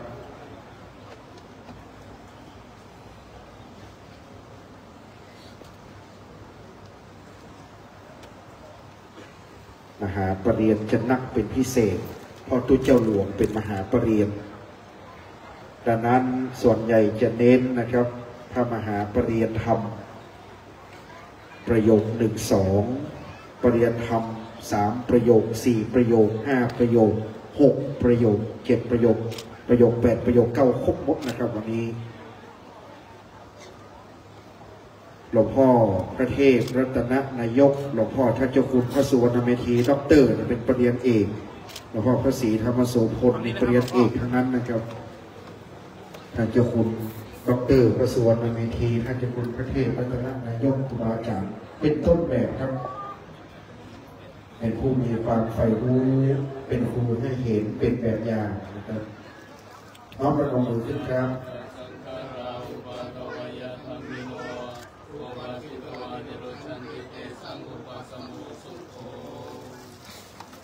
กราบในเมตตาครับวันนี้ชุดที่8นะครับต่อไปจะเป็นชุดที่9นะครับสถานนั่งกำลังเต้นนั่งในพิธีการเตรียมความพร้อมพญานกหัสดีลิงตัวพิราบสีเผือกผ่องขาวสะอาดคนบอกว่าช้างเอราวัณนี่นะครับมีความขาวเหมือนนกหัสตัวเนี้ยคนบอกเผือกผ่องผิวพรรณสีสังสะอาดโอฬารช้างนิรมิตฤทธิ์แรงแข็งขันเผือกผ่องผิวพรรณแปลว่าผิวขาวสีสังสะอาดโอฬารเหมือนหอยสังตีจุเตวะฤาษีใจนกหัดไปก้าเอาหอยสังลูกมหาสมุทรมาแปลงเมืองละปูนเป็นรูปหอยสังมีความเกี่ยวข้องกับนกหัดนี่นะครับชุดต่อไปครับอาจารย์สีทองอัฐานาพ่อถาวรธนุกรรมคุณพ่อทองมาตะพานพ่อสมัยปานพานพ่อคำปันทานศักดิ์พ่อฐานำปนศักดิ์พ่อสมนึกกันทะอัศวะพ่อเมืองดีขันอัศวะท่านสทบุญช่วยปานพานป้ออินแก้วขันอัศวะเชิญครับนี่เป็นกรรมการวัดป้อแก่ป้อล่างป้อกรรมการช่วยบริหารงานของวัดเสาหินผู้หลักผู้ใหญ่ผู้อาวุโสนะครับลำพูนนี่จำง่ายอย่างหนึ่งดูที่นามสกุลถ้าวันลงท้ายด้วยศักดิ์ก็อยู่ที่ตำบลปะซักถ้าลงเขียนขึ้นต้นหรือลงท้ายด้วยอัศวะจะอยู่ทางบ้านนาอัศวะดังนั้นท่านลงท้ายด้วยกาดเป็นอำเภอเมธานะครับแอม2ท่าน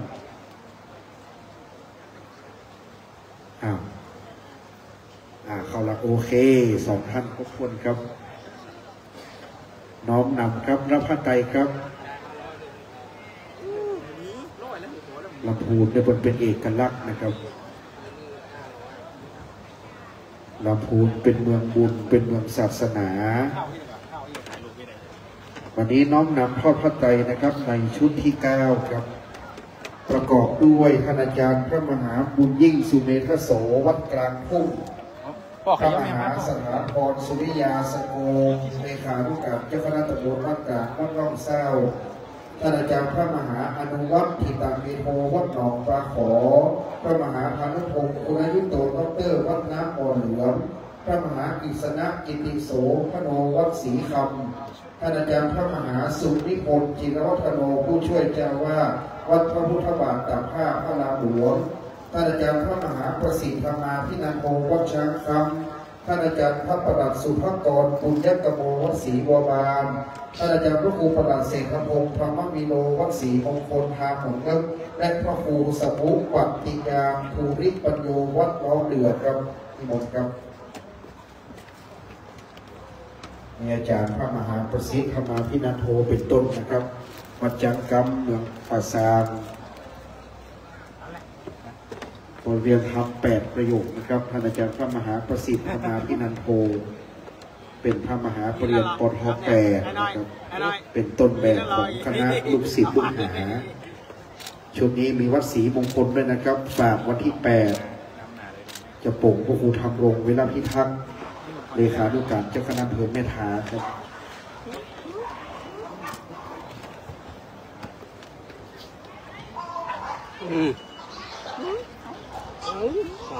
เจ้าหน้าที่ดูแลหาเทรนเนอร์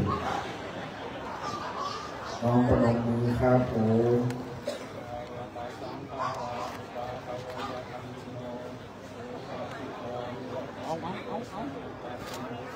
หมาดูแลเจ้าหน้าที่ด้วยถ้ามันดื่มไปอื่นไปปล่อยที่เสือนะผู้เสือโคกเลยครับมันหันเจ้างูมันหลายกว่างฟานมีจ้างมีเสือมีปลาหิมะปานเรามีมดหกมดนะครับกราบในเมตตาครับนกมีจ้างมีเสือมีกวางมีฟานมีนะครับอันว่าสรรพสัตว์นานาชนิดต้นไม้ออกหน่วยเป็นคนเรียกว่ามักกะลีผลในป่าหิมพานต์นั้นนกกับหัวเป็นจ้างบินบนหุนอากาศกินนาลีกินนาลางามพิราบแอวเล่นในสักอโนดาตนางนกทั้งหลายก็ฟ้อนรำแอนฟ้อนอยู่ในป่านั้นนะครับต่อไปครับ10 คนนะครับประกอบด้วยโค้ดเอกครับโค้ดเอกพลจันทวงศ์โค้ดเอกถ้ำหลวงนางนอนนะครับเป็นลูกศิษย์หลวงพ่อโค้ดเอกมาหรือยังนี่โค้ดเอกเนี่ยนะครับ13หมูป่านะครับตะกอนอยู่ด้วยหลวงพ่อคุณอานนท์เมืองยองครับพี่น้องเมืองยองมหิยังคณครจากพม่านะครับอยู่ตุลุงสมัยตะก่อนนะครับพี่น้องเมืองยองพี่หนานสิงห์เมืองยองพม่าลูกศิษย์ตุลุงนะครับคนแรกเลยพ่ออินแก้วขันอัศวะพ่อเดชจันทพานพ่อพินิจจันสวะคุณไพศาลวิจารคุณณัฐพันธ์ชัยชนะพ่อวิโรจน์อุตตมะครูนิชาวัดดวงศรีลาจากเรียนสวดบุญโยปถัมภ์ครับลุงเดชเป็นผู้รู้ใจมือเข้าจังหันตุลุงฉันอย่างลุงเดชจะหูมดนะครับตุลุงว่าถ้าพอเดชมาได้กินของลำได้ชันของลำพอเดชจะหูใจเป็นพิเศษพอเดชไปต่อผ้าให้ตุลุงขาด2นะครับบอกเข้าไปเลยวันนี้ขอบคุณครูยีนครูนิชาวัดมาให้แถม1นะครับเตียวมาคุณครูสดบุญโยเอาแห่ครูยีนวันนี้เอาแห่จนตุลุงเป็นดูคุณตี3ก็รักก็ยั้งนะดูกันละรับพระใจครับมูแห่ประทัดเดือดคู่กับครูยีนละวันนี้มูแห่ยั้งตี3จะอยู่เฝ้าไฟนี่เป็นคู่กันก็ใกล้ปั๊มนะพรุ่งนี้ลาโรงเรียนนะจำไม่ต้องไปข้าไผ่ดาเพราะว่าครูยีนครับผู้ชอบซีนประสานต่อไฟนะครับที่เป็นขอหลวงพ่อรองจะดูแลให้ต่อไปนะครับในชุดนี้ประกอบด้วยท่านพระครูประหลัดชัยนรินทร์ชยวัฒนเมธีวัดหลวงฤาษีบ้านโฮงพระครูบดิกาวรายุทธวรวุฒโธวัดบ้านรุกท่านอาจารย์พระครูสมุจักรินปัญญาวโรวัดท่าโพกลำปางพระครูวินัยพรเนธาสิทธิ์สิริวัฒนเมธีวัดน้ำพุท่านพระบดิกาปฏิยากรปัญญาวชิโรวัดช่องลมบริการพระชนกนัยเตชะวโรวัดบ้านใหม่ครับบริการเกียงสังกัลยาณเมธีวัดช่างคล้องพระบริการวัชรปัญญาปัจโรวัดบงประสางบริการลำรงธีรธรรมโมวัดหนองเหียงบริการกฤษดาพุทธธรรมโมวัดหนองไทรครับนิมนต์10 รูปครับชุดที่10แล้วนะครับ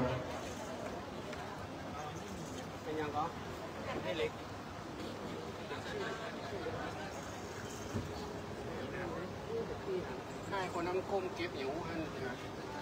วันนี้คณะสงฆ์คณะปฏิบัตินะครับร่วมด้วยช่วยกัน ลองไปถามก็ได้นะคนที่เดินไปได้หรอคนที่เดิน นิมนต์สักรูปคณะสงฆ์ที่อยู่ด้านข้างเป็นคณะสหธรรมิกช่วยงานถ้าหากคณะสงฆ์ติดศาสนกิจจัดรูปแทนรูปใดขึ้นเป็นหลายเตื้อจะได้บุญนักนะครับเรื่องเกมออกกำลังไปในตัวครับสุขภาพจะดีอายุยืนนานเราจะดูนะครับ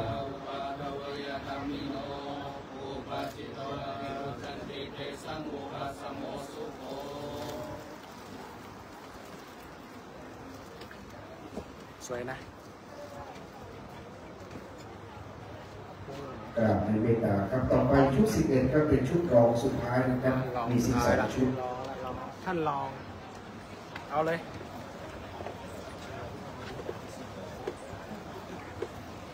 ครับชุดที่11ครับจะประกาศรายนามเชิญนะครับเป็นชุดรองสุดท้ายครับประกอบด้วยคุณสังวรธรรมนันท์คุณกมลวันศรีรัตน์คุณชัยวัฒน์ธรรมนันท์คุณกิ่งแก้วฉางข้าวชัยคุณสังวานพินิจกุลครับเชิญยืนนะครับคุณประสูติธรรมนันท์คุณมลิวันธรรมนันท์คุณสุทินยอดคำคุณนันทนาธรรมนันท์คุณวราพรธรรมนันท์ครับน้องของหลวงพ่อครับก่อยๆเน้อไม่เป็นไรครับใจเย็นๆวันนี้ลงทานมีนักนะครับแต่เจ้าท่านอาจารย์โอโม่ได้ประชาสัมพันธ์ไปทั้งโรงทานรอบบ่ายโรงทานรอบเที่ยงแล้วก็โรงทานรอบเย็นเห็นนะครับจะมากันเลี้ยงกันวันค่ำเพราะเป็นงานใหญ่แรงนี้ท่านปลัดสุภกรปุญญกรรมโมวัดศรีบัวบานก๋วยเตี๋ยวแฮม500 ชามท่าปะปอหลวงพ่อสุภกรว่าจะเอาไปแห้งแหมกำลังดูอยู่นะครับครบถ้วนครบครับชุด11ครับเปิดทำอาหารอย่างพวกหอมแต่วันนี้อาหารรสเด็ดนะครับรสชาติดีเลี้ยงปี่เลี้ยงน้องมาวันนี้บุญก็คือได้ไส้ก็คือติดนี้เลยครับพ่อขออย่างเดียวห้ามห่อถ้ามันเหลือก็ห่อนะครับฝากต่อต้นนะครับคือมันงามแล้วก็สกายวอล์กรอยตีหลวงพ่อคนสนับสนุนก๋วยเตี๋ยวเนี่ยนะครับขอบคุณหลวงพ่อวัดรอยตีหลวงพ่อเป็นหน่อเนื้อมันหัวแค่หลวงพ่อน้ำพุหน่อยน้ำพุหลวงพ่อร้อยแก้วหลวงพ่อร้อยปีหลวงพ่อพระมหาเอกพงศ์นะครับของเนื้อมันหัวแค่ต่อไปครับพระธิการกฎชนามสุทธิยานโนวัดจำขี้มดพระธิการจิรวัตรกิติวัฒโนวัดดอยม่อนพระครูบาไพรัตน์อภิชโตวัดดอยน้อยพระธิการสราวุฒิประภัสโรวัดศรีชุมพระธิการนนทวัฒน์กตปุญโยวัดต้นพึ่งครูบาธนภูมิธนภูมิปัญโยวัดกุเลยพระธิการกสิดิสิริปุญโยวัดพงสัจจะพระพิพัฒน์พลพละวโรวัดดอนแก้วท่านอาจารย์พระสุนทีอุทโยวัดดอยติและท่านอาจารย์พระปลัดวรัญยูวรปัญญาเมธีเลขานุการรองเจ้าคณะอำเภอเมืองวัดดอยขุมเงินครับท่านอาจารย์สุนทีอุทโยวัดดอยตินะครับนิมนต์ด้านหน้าครับหน่อเนื้อหัวแค่มีหลวงพ่อดอยติมีหลวงพ่อน้ำพุนะครับมีหลวงพ่อดอนแก้วหลวงพ่อพระมหาเอกพลรูปปัจจุบันอันนี้เป็นห้องหน่อแตงดินหินแตงห้าพระมหาเอกพลนี่นะครับ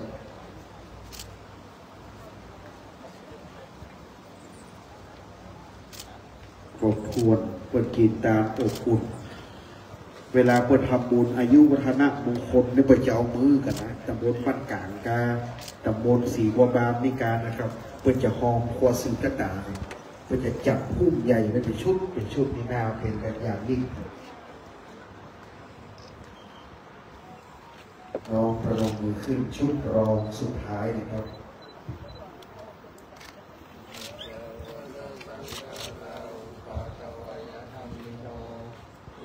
ชิตวานิโรจันติเตสังรุตตะสมโมสุโขกราบในเมตตานะค ห รั นึ่ บ งหนึ่ง นกหักเลือหน้าทางซ้ายทางขวาวัดเป็นงวงชุดสุดท้ายแล้วเนิ่นกหักเลือหน้าพับหูพับตาเป็นงวงอ่านอ้างพิธีตะกี้นกฮัดหนาวบินหน้าซื่อมาตะวันตกไปหรอกตอนนี้มันมีแสงแดดอุ่นมาพองละหันซ้ายหันขวานกหัดก็เลิงร่าศรัทธาก็ร่มเย็นเจ้าตุลุงบินขึ้นสวรรค์เมื่อคืนนี้แล้วนะครับเนิ่นดังนั้นตากปีกไว้ก่อนปีกเปียกเหมยรถก็คืนหนาวดังนั้นนกหัดตากปีกชุดสุดท้ายครับประกอบด้วยครอบครัวคุณสมพงษ์คุณบัวตันอ่อนน้อมครอบครัวพ่อหลวงสง่าแม่หลวงชบาผัดศักดิ์ครอบครัวพ่อหลวงชวลิตแม่หลวงวิลาวันบุญอุปลักษณ์ครอบครัวพ่อหลวงประดิษฐ์แม่หลวงสกาวรัตเตมีศักดิ์คุณพ่อประดิษฐ์ทองทาพ่อกำนันอดิเรกแม่เกศรทิศศักดิ์นายสืบสกุลผู้ช่วยพันภกาทองอิสระพ่อหลวงหรือแม่หลวงปราณีขันนาผู้ใหญ่บ้านดอนแก้วสารวัตรธีรวัตรคุณผ่องพันธ์ธนุกรรมคุณเกษมสมบุญโสดครับเป็นชุดปิดท้ายเลยนะครับ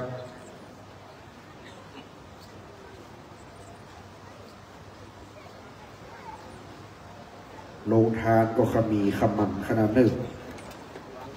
หอมบาดจากสถาว่าโรงทานมาหอมซีอิ๊วขาวเนาะต้องเป็นอย่างสักอย่างเลยนะ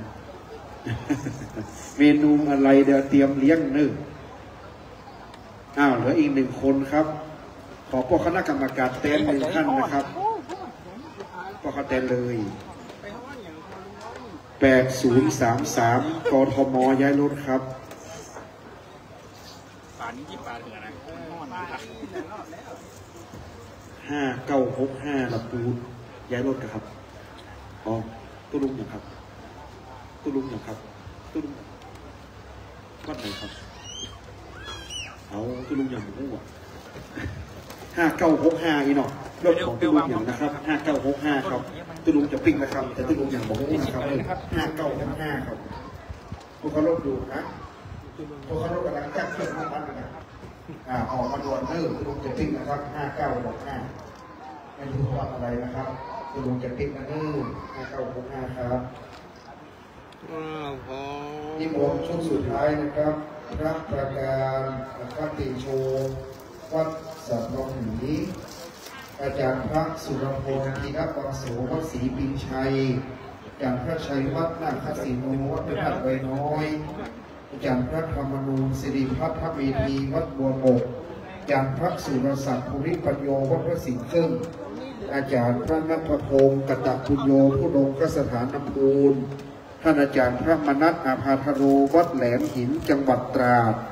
นิมนต์ท่านเจ้าว่าพระคุณเจ้าวัดท่าก่อลุงแม่ทาสามเณรต้นกล้าหาญปริยธรรม4ประโยควัดบุพารามสามเณรภาคภูมิอินทชัยปริยธรรม4ประโยควัดทุ่งขี้เสือสารพีครับปิดท้ายเลยนะครับเอาลูกเนรที่เป็นเนรปริยธรรมว่าที่มหาจะได้ช่วยงานแล้วก็จะได้เมตตาพิจารณาพระไตรให้ครบถ้วนด้วยนะครับแม่บ้านร้อนกับนั่งที่รับรองเดิมได้ครับขอบคุณครับปฏิบัติหน้าที่ถึง12ชุดขอให้ได้บุญนะครับขอเป็นบุญเป็นกุศลกับกลุ่มสตรีแม่บ้านเราครับ ยืนตะแดดเมื่อท่านอาจารย์พระมหายกพลต้องซื้อครีมบำรุงแม่บ้านหลังจากเสร็จงานนี้นะครับต้องเป็นพิเศษแม่บ้านจะชื่นใจเป็นอย่างยิ่งนะครับใครลืมแว่นตาไว้แต้มนี้นะครับรับแว่นตาด้วย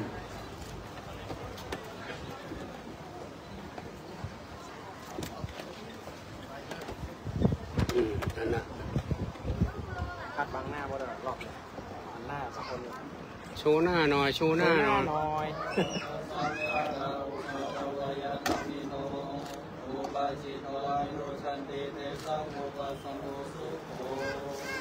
บังหน้ามดอีกรอบเนี่ยใครจะห้อนแก กราบในเมตตาพระสังฆเจ้าเมื่อพระสงฆ์เข้าเต็นท์ครบทั้ง10 รูป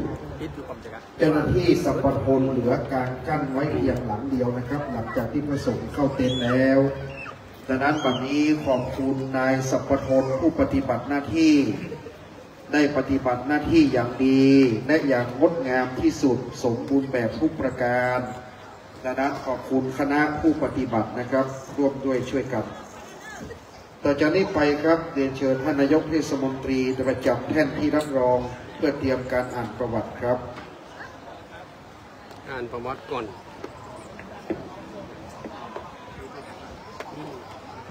เอาหลัง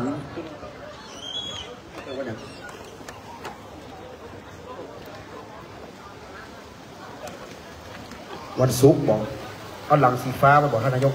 ก็ลงเกิดวันศุกร์บอกเอาสีฟ้ามาหลวงพ่อเกิดวันศุกร์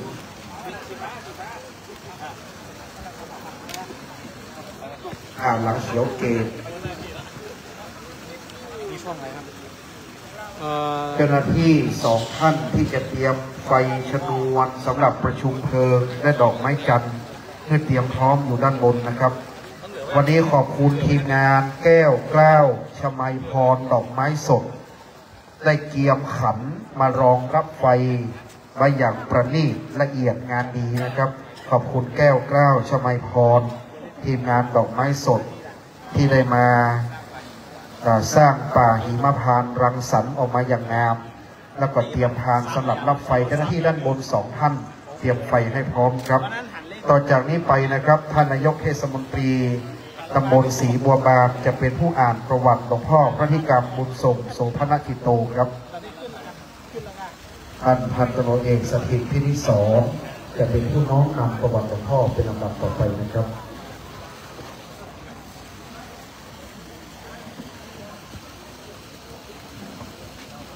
กราบนมัสการพระประเทศรัตนนายกเจ้าคณะจังหวัดลำพูนพระเถราชุเถระทุกรูปทุกองค์เรียนท่านนายก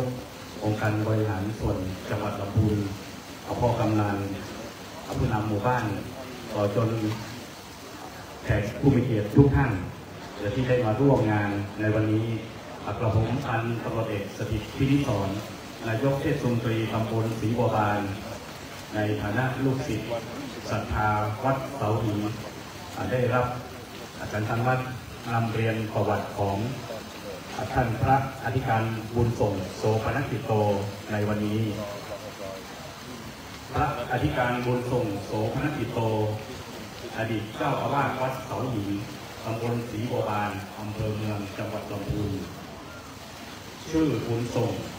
นามสกุลธรรมนันท์เกิด6 ค่ำปีขานตรงกับวันศุกร์ที่ 27 สิงหาคม พุทธศักราช 2493 เป็นบุตรของนายจางแก้วธรรมนันท์นางอุ่นเรือนธรรมนันท์ภูมิลำเนาเดิมชุมชนบ้านช่างรองตำบลในเมืองอำเภอเมืองจังหวัดลำพูนมีพี่น้องร่วมบิดามารดาเดียวกันทั้งสิ้น7 คน 1. พระอธิการบุญส่งโสภณกิโตเจ้าของประวัติ 2. นายสังวรธรรมนันท์ 3. นางกมลวรรณสิริรัตน์ 4. นายชัยวัฒน์ธรรมนันท์ 5. นางขี่แก้วถางข้าวชัย 6. นางสังวรพิกุลและ 7. นายประสุทธิ์ธรรมนันท์อดีตอารวาสเคยสมรสมีบุตรธิดา2 คนคือ 1. นางลันธนาตันเศร้า 2. นางวัชราพรธรรมนันท์ได้การบุญส่งโสภณกิโตบรรพชาครั้งแรกเมื่ออายุ12 ปีณวัดหางรอง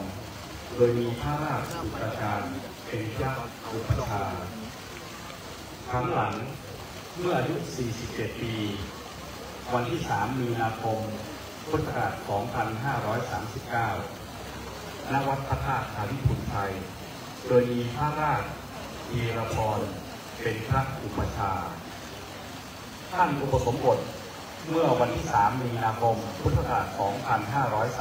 2539 ณ วัดพระธาตุภาริพุนชัย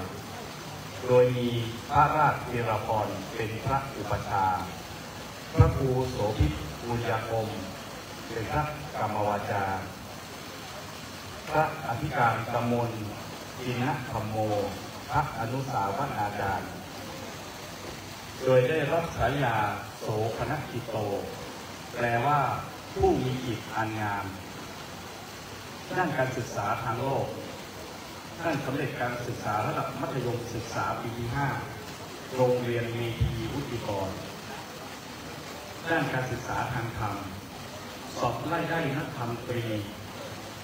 พุทธศักราช 2540 ณ วัดผางรองสอบไล่ได้นักธรรมชั้นโทพุทธศักราช 2541 ณ วัดผางรองและสอบไล่ได้นักธรรมชั้นเอกปีพุทธศักราช 2542 ณ วัดผางรองด้านงานปกครองดำรงตำแหน่งเจ้าอาวาสวัดเสาหินตำบลศรีบัวบานอำเภอเมืองจังหวัดลำพูนเมื่อปีพุทธศักราช 2546 ดำรงตำแหน่งพระสอนศีลธรรมในโรงเรียนจังหวัดลำพูนปีพุทธศักราช 2555 ดำรงตำแหน่งประธานหน่วยอบรมประชาชนตำบลศรีบัวบานอำเภอเมืองจังหวัดลำพูนปีพุทธศักราช 2564 พระอาจารย์บุญส่งโสภณกิโตเข้าร่วมโครงการพระวิปัสสนาจารย์รุ่นที่ 13-14/2542 โครงการปฏิบัติธรรมของกรมศาสนาร่วมกับมหาวิทยาลัยจุฬาลงกรณราชวิทยาลัยณพุทธมณฑลตำบลสารยาอำเภอพุทธมณฑลจังหวัดนครปฐมโครงการพระธรรมทายาทรุ่นที่ 20 ครับ 2543 วัดโพธิ์ประธานรังสิตอำเภอปากเกร็ดจังหวัดนนทบุรีในวาระสุดท้ายของชีวิตหลวงพ่อพระอธิการบนส่งโสภณกิโตมีอาการสู้ผอมน้ำหนักลดลงท่านพระมหาเอกพลพุทธิพโลลูกศิษย์จึงได้นำพาหลวงพ่อไปตรวจรับการรักษาในโรงพยาบาลลำพูนเมื่อวันที่ 11 พฤษภาคม พุทธศักราช 2567 ซึ่งทางแพทย์ได้ตรวจพบโรคมะเร็งในกระเพาะอาหารจนอาการของท่านทรุดลงตามลำดับต่อมาทางลูกศิษย์ได้ย้ายท่านเข้ารับการรักษาในโรงพยาบาลมหาราชนครเชียงใหม่สุดท้ายอาการไม่ดีขึ้นลูกศิษย์และศรัทธาจึงได้นำท่านกลับมายังวัดเสาหินและในวันที่ 20 พฤษภาคม พุทธศักราช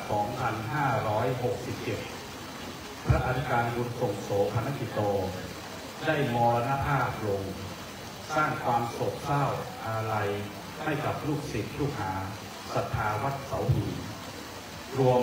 อายุ 74 ปี 28 พรรษา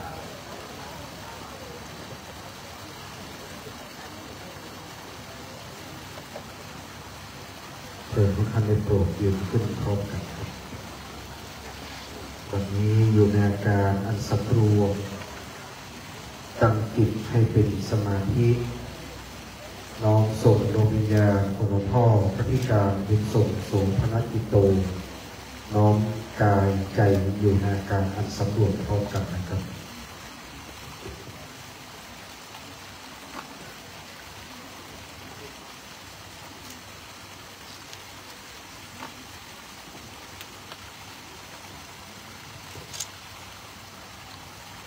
ด้วยคุณงามความดีบารมีธรรม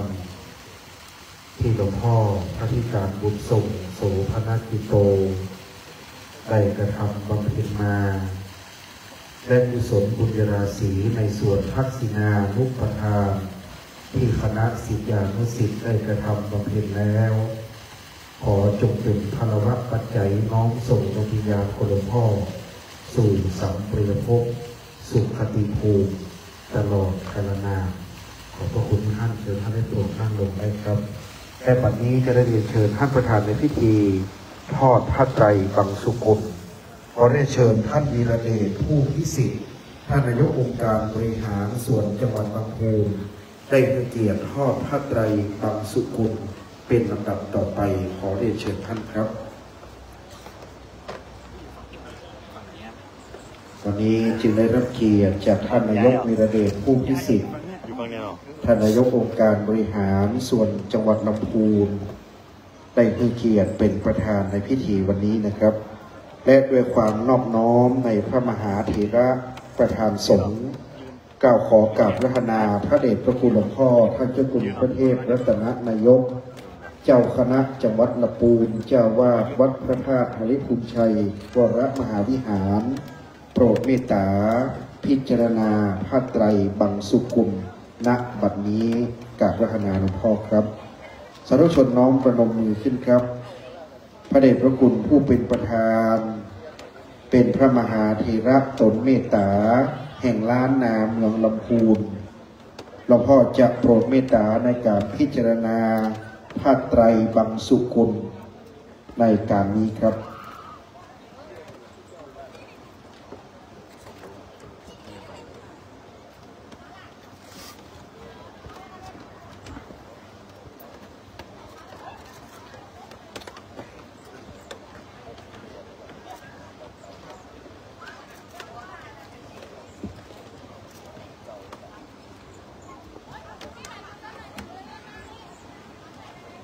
ในการนี้นิมนต์พระเดชพระคุณหลวงพ่อพระเทพรัตนนายกครับ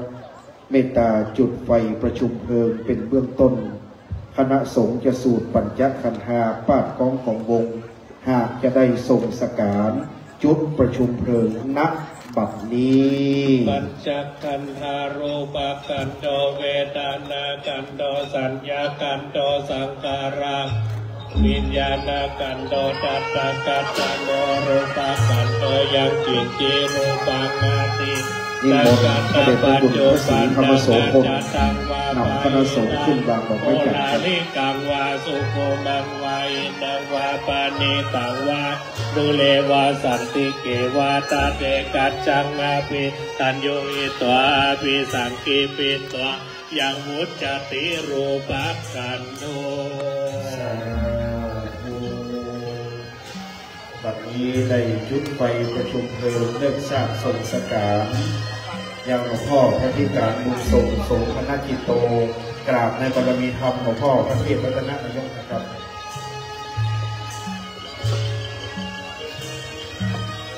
กับนิมนต์คณะสงฆ์ขึ้นวางดอกไม้จันทร์ได้เด้อหลังจากที่คณะสงฆ์วางดอกไม้จันทร์เรียบร้อยศรัทธาใครที่จะเตรียมโปรยทานเพื่อขึ้นประจำที่สำหรับญาติโยมก็เดี๋ยวแบ่งไป2 แถวเอาโต๊ะอาจารย์พรพินักก็เดี๋ยวเอาโต๊ะมาตั้งกลางคือเข้าซ้ายขวานะครับซ้ายขวาแล้วหยิบดอกไม้จันทร์มาวางดอกไม้จันทร์นะครับที่บนคณะสงฆ์ก่อนนะครับข้าราชการชุดสีกากีท่านนายกตั้งแถวก่อนเลยครับผมเอาซ้ายขวาหน่อยยกโต๊ะมาตั้งกลางอย่าเอาพินักยกโต๊ะมาตั้งกลางซ้ายเอาพระสงฆ์ครบแล้วนะครับยกโต๊ะมาตั้งกลางเสือท่านนายกท่านรองนายกตั้ง2 แถวเขาจะขึ้นตรงกลางออกซ้ายขวานะครับโต๊ะตะลุกตะลุกนี่โต๊ะปิดแถวเลยโต๊ะปิดแถวเลยดอกไม้จันทร์ตั้งตรงกลางถอยมาหน่อยดอกไม้จันทร์ถอยมาหน่อยทิ้งโต๊ะลงไปถอยมาหลังนิดนึงโอเคครับเข้าตรงกลาง2 แถวออกซ้ายขวานะครับชุดสีกากีตั้งแถวไว้ก่อนอย่าเพิ่งวางนะครับ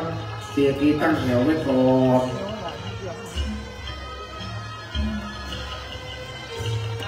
ตั้งแล้วเชิญเดินแถวครับต่อ2 แถวไปเลยเข้าตรงกลางออกซ้ายขวานะครับก็ได้จะได้โปรยทานเตรียมพร้อม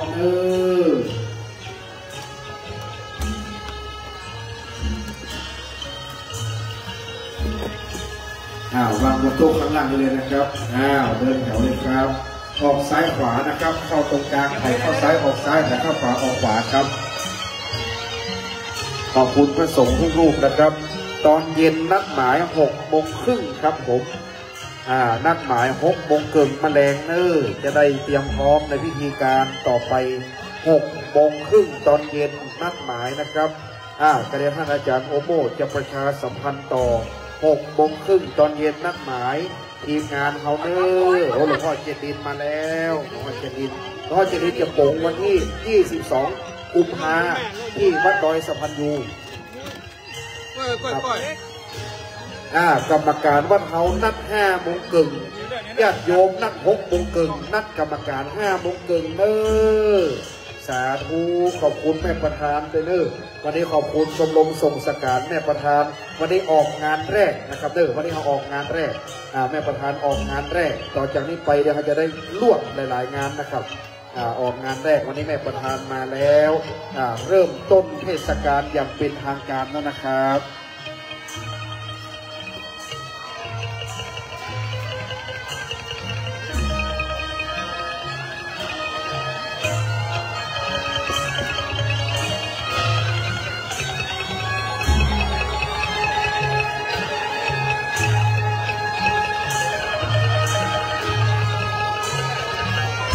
ครับขอบคุณท่านอาจารย์กรินทร์พวกอินแสงศาสนพิธีกรแห่งล้านนาและคณะทีมงานศาสนพิธีการคุณภาพทุกท่านตอนนี้ศรัทธาหลังจากได้วางดอกไม้จันทร์แล้วโรงทานไหนที่หอมกระเทียมทอดหมูทอด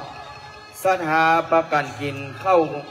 น้ำจำข้าวแรงโดยกันตัดที่นี่หากว่าบ่มีภารกิจการงานแล้วเนื่องด้วยว่าเดี๋ยวในช่วงหลังจากประกอบพิธีการวางดอกไม้จันทร์เสร็จเรียบร้อยคณะทีมงานปราสาทสลามมากบ้านต้งศีลเมืองลี้เวียงละปูนเฮาจะได้นำศาลาบอกไฟขึ้นติดตั้งให้งดงามคณะทีมงานแก้วก้าวดอกไม้สดชมัยพรและศรัทธาญาติโยมสาธุชนเฮาจะได้เคลียร์พื้นที่พนมกำลำก้อมพ่อบ้านตั้งหลายที่มีกำลังวันนี้ขอบคุณคณะชมรมส่งสการ .com กินข้าวน้ำจำข้าวแรงโดยกันวันนี้นะครับเดินทางมาหลายที่หลายจังหวัดพะเยาแป้น่านเชียงใหม่แม่ฮ่องสอนนะครับ8 จังหวัด9 จังหวัดภาคเหนือตอนบนเฮาซึ่งทางด้านอาจารย์กรินว่าตอนนี้ในพิธีการนี้นะครับลามไปแผ่วพี่น้องกับแพงเพชรนะครับในช่วงการปลุกเลิกสร้างทรงสการตอนนี้ศรัทธาญาติโยมสาธุชนเฮาจะมีหนังสือที่ระลึกนะครับหนังสืออนุสรณ์พระอธิการบุญส่งโสภณจิตโตได้แจกเพื่ออยู่ที่บริเวณกองอำนวยการนะครับเพราะว่ามีหนังสือทางด้านท้ายจะเป็นคาถานะครับมีคาถานกกระเวกก็ดีคาถามหาเสน่ห์คนห่มอุดมชมชอบวันนี้น้อมกราบในบารมีพระมหาเถรานุเถระอันมีหลวงพ่อครูบาสังฆเจ้าตอนนี้ท่านอาจารย์พระครูสิริวชิโรภาสรองเจ้าคณะอำเภอเมืองลำพูนวัดประม่วงก็ได้นำปาคณะสงฆ์และวันนี้ขอบคุณแด่สาธุชนบ่าย4 โมงท่านพระอาจารย์พระประหลัดสุภกรปุญญกามโมท่านเจ้าอาวาสวัดศรีบัวบานและศรัทธาจะได้ลำเรียงในส่วนของก๋วยเตี๋ยวอิ่มบุญ500 ถ้วยนะครับมาช่วยในการปลุกสรีระร่างสังฆธรรมฉะนั้นวันนี้ขอบคุณเจ้าหน้าที่เทศบาลตำบลศรีบัวบานและชมรมกำนันผู้ใหญ่บ้านตลอดจนถึงองค์การบริหารส่วนจังหวัดลำพูนศรัทธาสาธุชนผู้ใจบุญทุกท่าน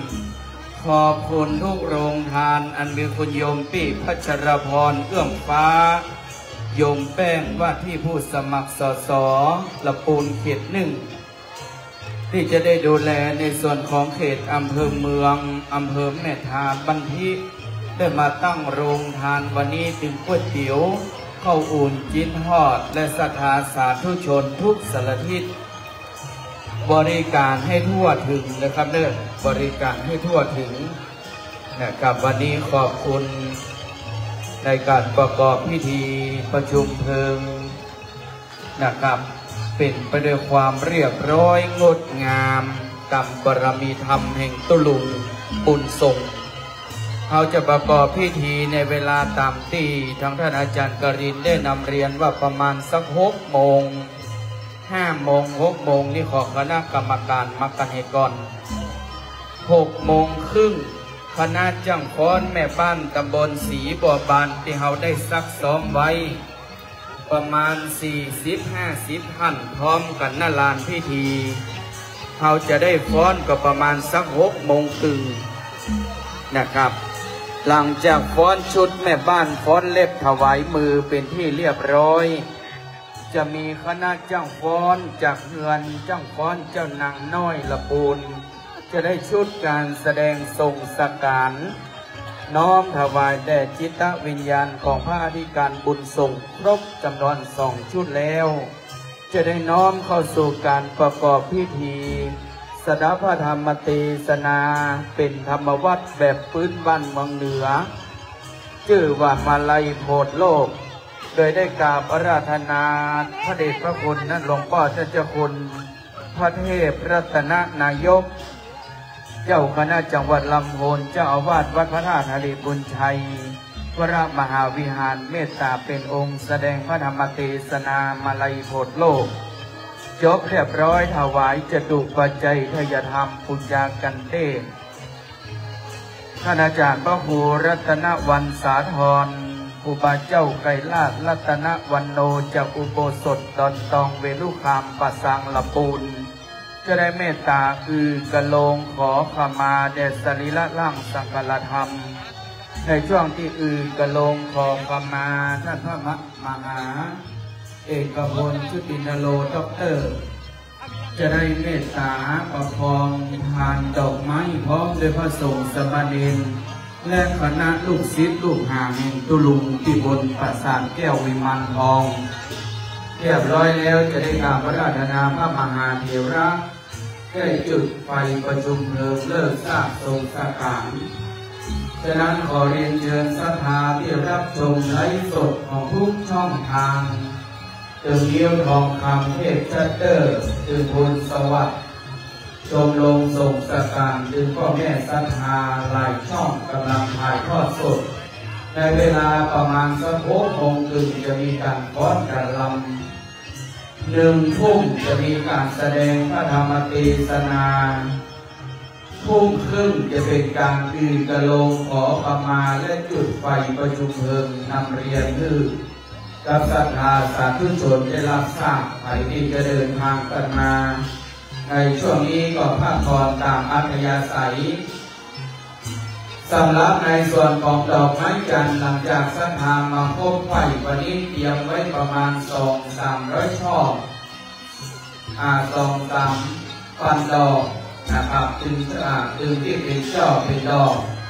ศรัทธาวางดอกไม้จันทร์เรียบร้อยที่เหลือนั้นเราจะได้ยกขึ้นไปนะครับเทที่พื้นหาดปากแก้ววิมานคำด้านบนนะครับฉะนั้นก็เดี๋ยวหลังจากเทพิธีการศรัทธาท่านไหนที่ยังไม่ได้วางดอกไม้จันทร์เข้าใจเนิ่นเพราะว่าตอนนี้คณะกรรมการเจ้าหน้าที่จะได้เคลียร์พื้นที่ตอนนี้ศรัทธาเขาได้กินข้าวน้ำจ้ำข้าวแรงแต่ก่อนหลังจากกินข้าวแรงแล้วนะครับพักผ่อนอย่างสะดวกสบายแล้วเขาจะได้เคลียร์พื้นที่นะครับจะได้เก็บยางเก็บขวางเก็บฟานเสือ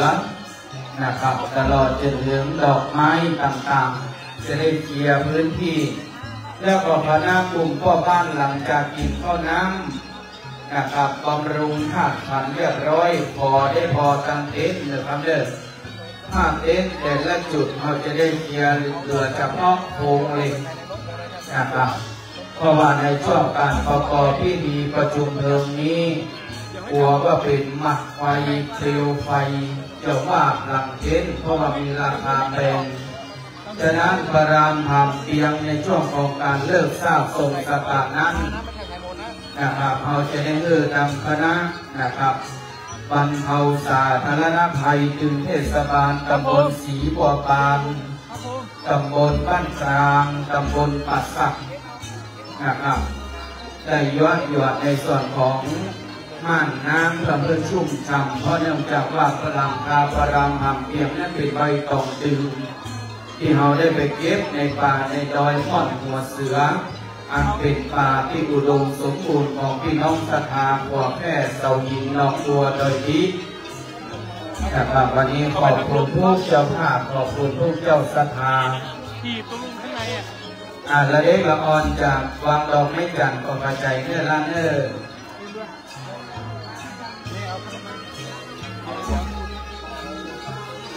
เอาจากไปเก็บก่อนนะ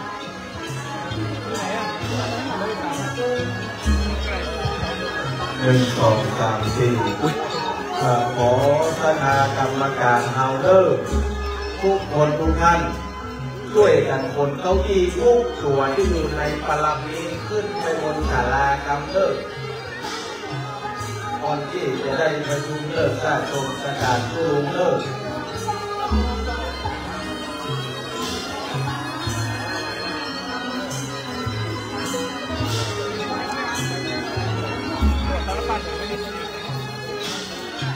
คณะกรรมการเฮาเดอร์ช่วยกันทำ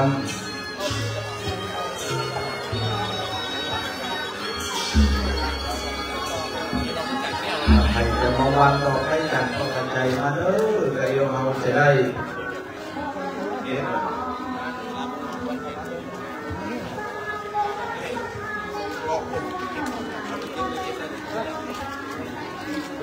สภาเราเดียวทุกคนจะได้เก็บอย่างที่เก็บได้แล้วเด้อสภาเราถ้ามันจำเป็นจะไปเข้าใกล้ๆปราสาทเด้อเพื่อจะได้วางบอกไฟผู้อะไรไฟกระเรียงเลิกสถาเพราะว่าอันตรายนะ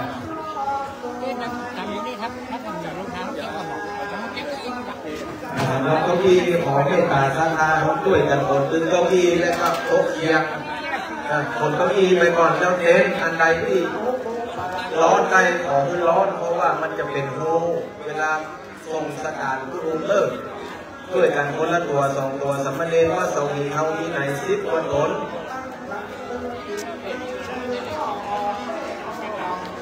สำหรับบรรดาศรัทธาของท่านใดจะบูชาหลวงบูชาพื้นก็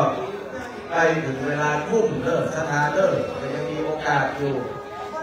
ท่านใดยังไม่ได้วางดอกไม้จันทร์ก็เจริญพรเลิกเราจะได้เอาดอกไม้จันทร์ใส่ในพื้นหลวงก็ขอขอบคุณท่านอาจารย์คุณครูนิชวัฒน์ดวงศิลา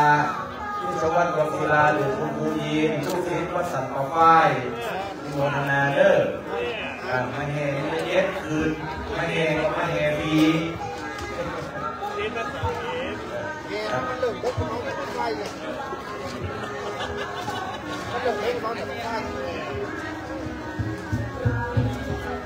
ศรัทธาด้วยกันผมเก้าอี้สามเณรผมเก้าอี้เก็บผ้าเก็บสังที่เหลือไปไว้ในกุฏิอาจารย์กันเลิกที่ไรเอาถวายการตั้งไทยลูกการคนมาช่วยงานเสร็จลำดับไปเอามูแห่เพื่อจะย้ายแห่เลิกเพราะมันกลัวมัดไฟมันจะลุกยากศรัทธาเขาเลิกช่วยกันเลิกไม่จริงจะช่วยโยกได้นะมีกำลังเลิกฉะนั้นวันนี้ในนามผู้คิดผู้ลุงบุญทรงก็ต้องขออนุโมทนาในกุศลจิตกุศลเจตนาของบรรดาศรัทธาญาติโยมนักศิลป์นักบุญเลิกอันในประพันธ์มณีกรรมเงินเลิกศรัทธาญาติโยมอันนี้สั่งทานกันเลิกลูกศิษย์ไทโนวัดเสาหินวันนี้ก็หลายผู้หลายท่านกำลังช่วยกันองค์ผู้หันคุณครูยินนี้เขากำลังโอ้เกินใหญ่แน่เขาเป็นการท่านอาจารย์วัดสันป่าฝ้ายการให้ท่านปันต่อปันเลยก็ลงท้องเพลงโอ้ขออนุโมทนาขอบคุณคณะสงฆ์สักการเลยเด้อเงินนาน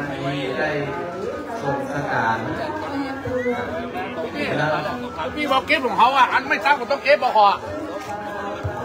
เขาไม่รู้ว่ามีตัวไว้แล้วเอาของเขาไว้เก็บเก้าอี้หลุยของเขาไปก่อนเด้อเก็บเก้าอี้หลุยของเขาไปก่อน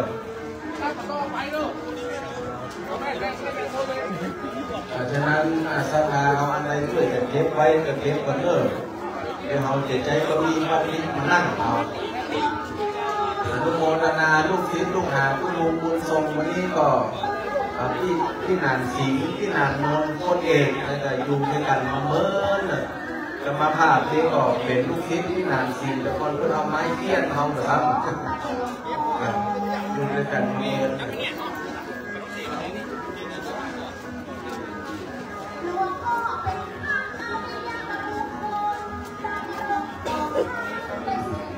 อาจารย์ดร.ทีนะพอสังเกตกันนะส่วนที่ปุญญาหลวงเขาประเทศนั่นเลยเขาเป็นเจ้าบ้านปุญญาหลวงปุญญาฟืน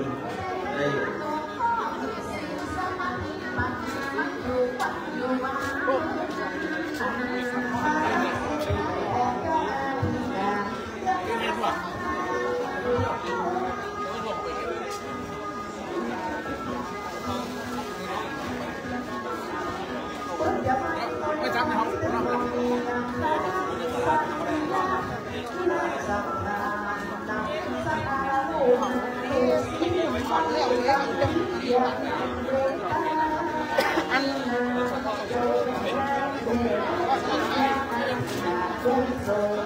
มันต้องเอาไว้4 ตัวไว้ส่วนด้วยกัน4 ตัวส่วน4 ตัวไว้ส่วนนี้ครับ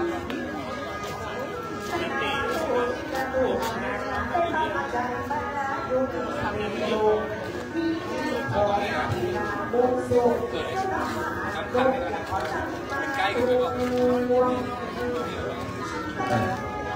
คนเลี้ยงเกษตรเนอร์ก็ลุงหาสายไม้เนอร์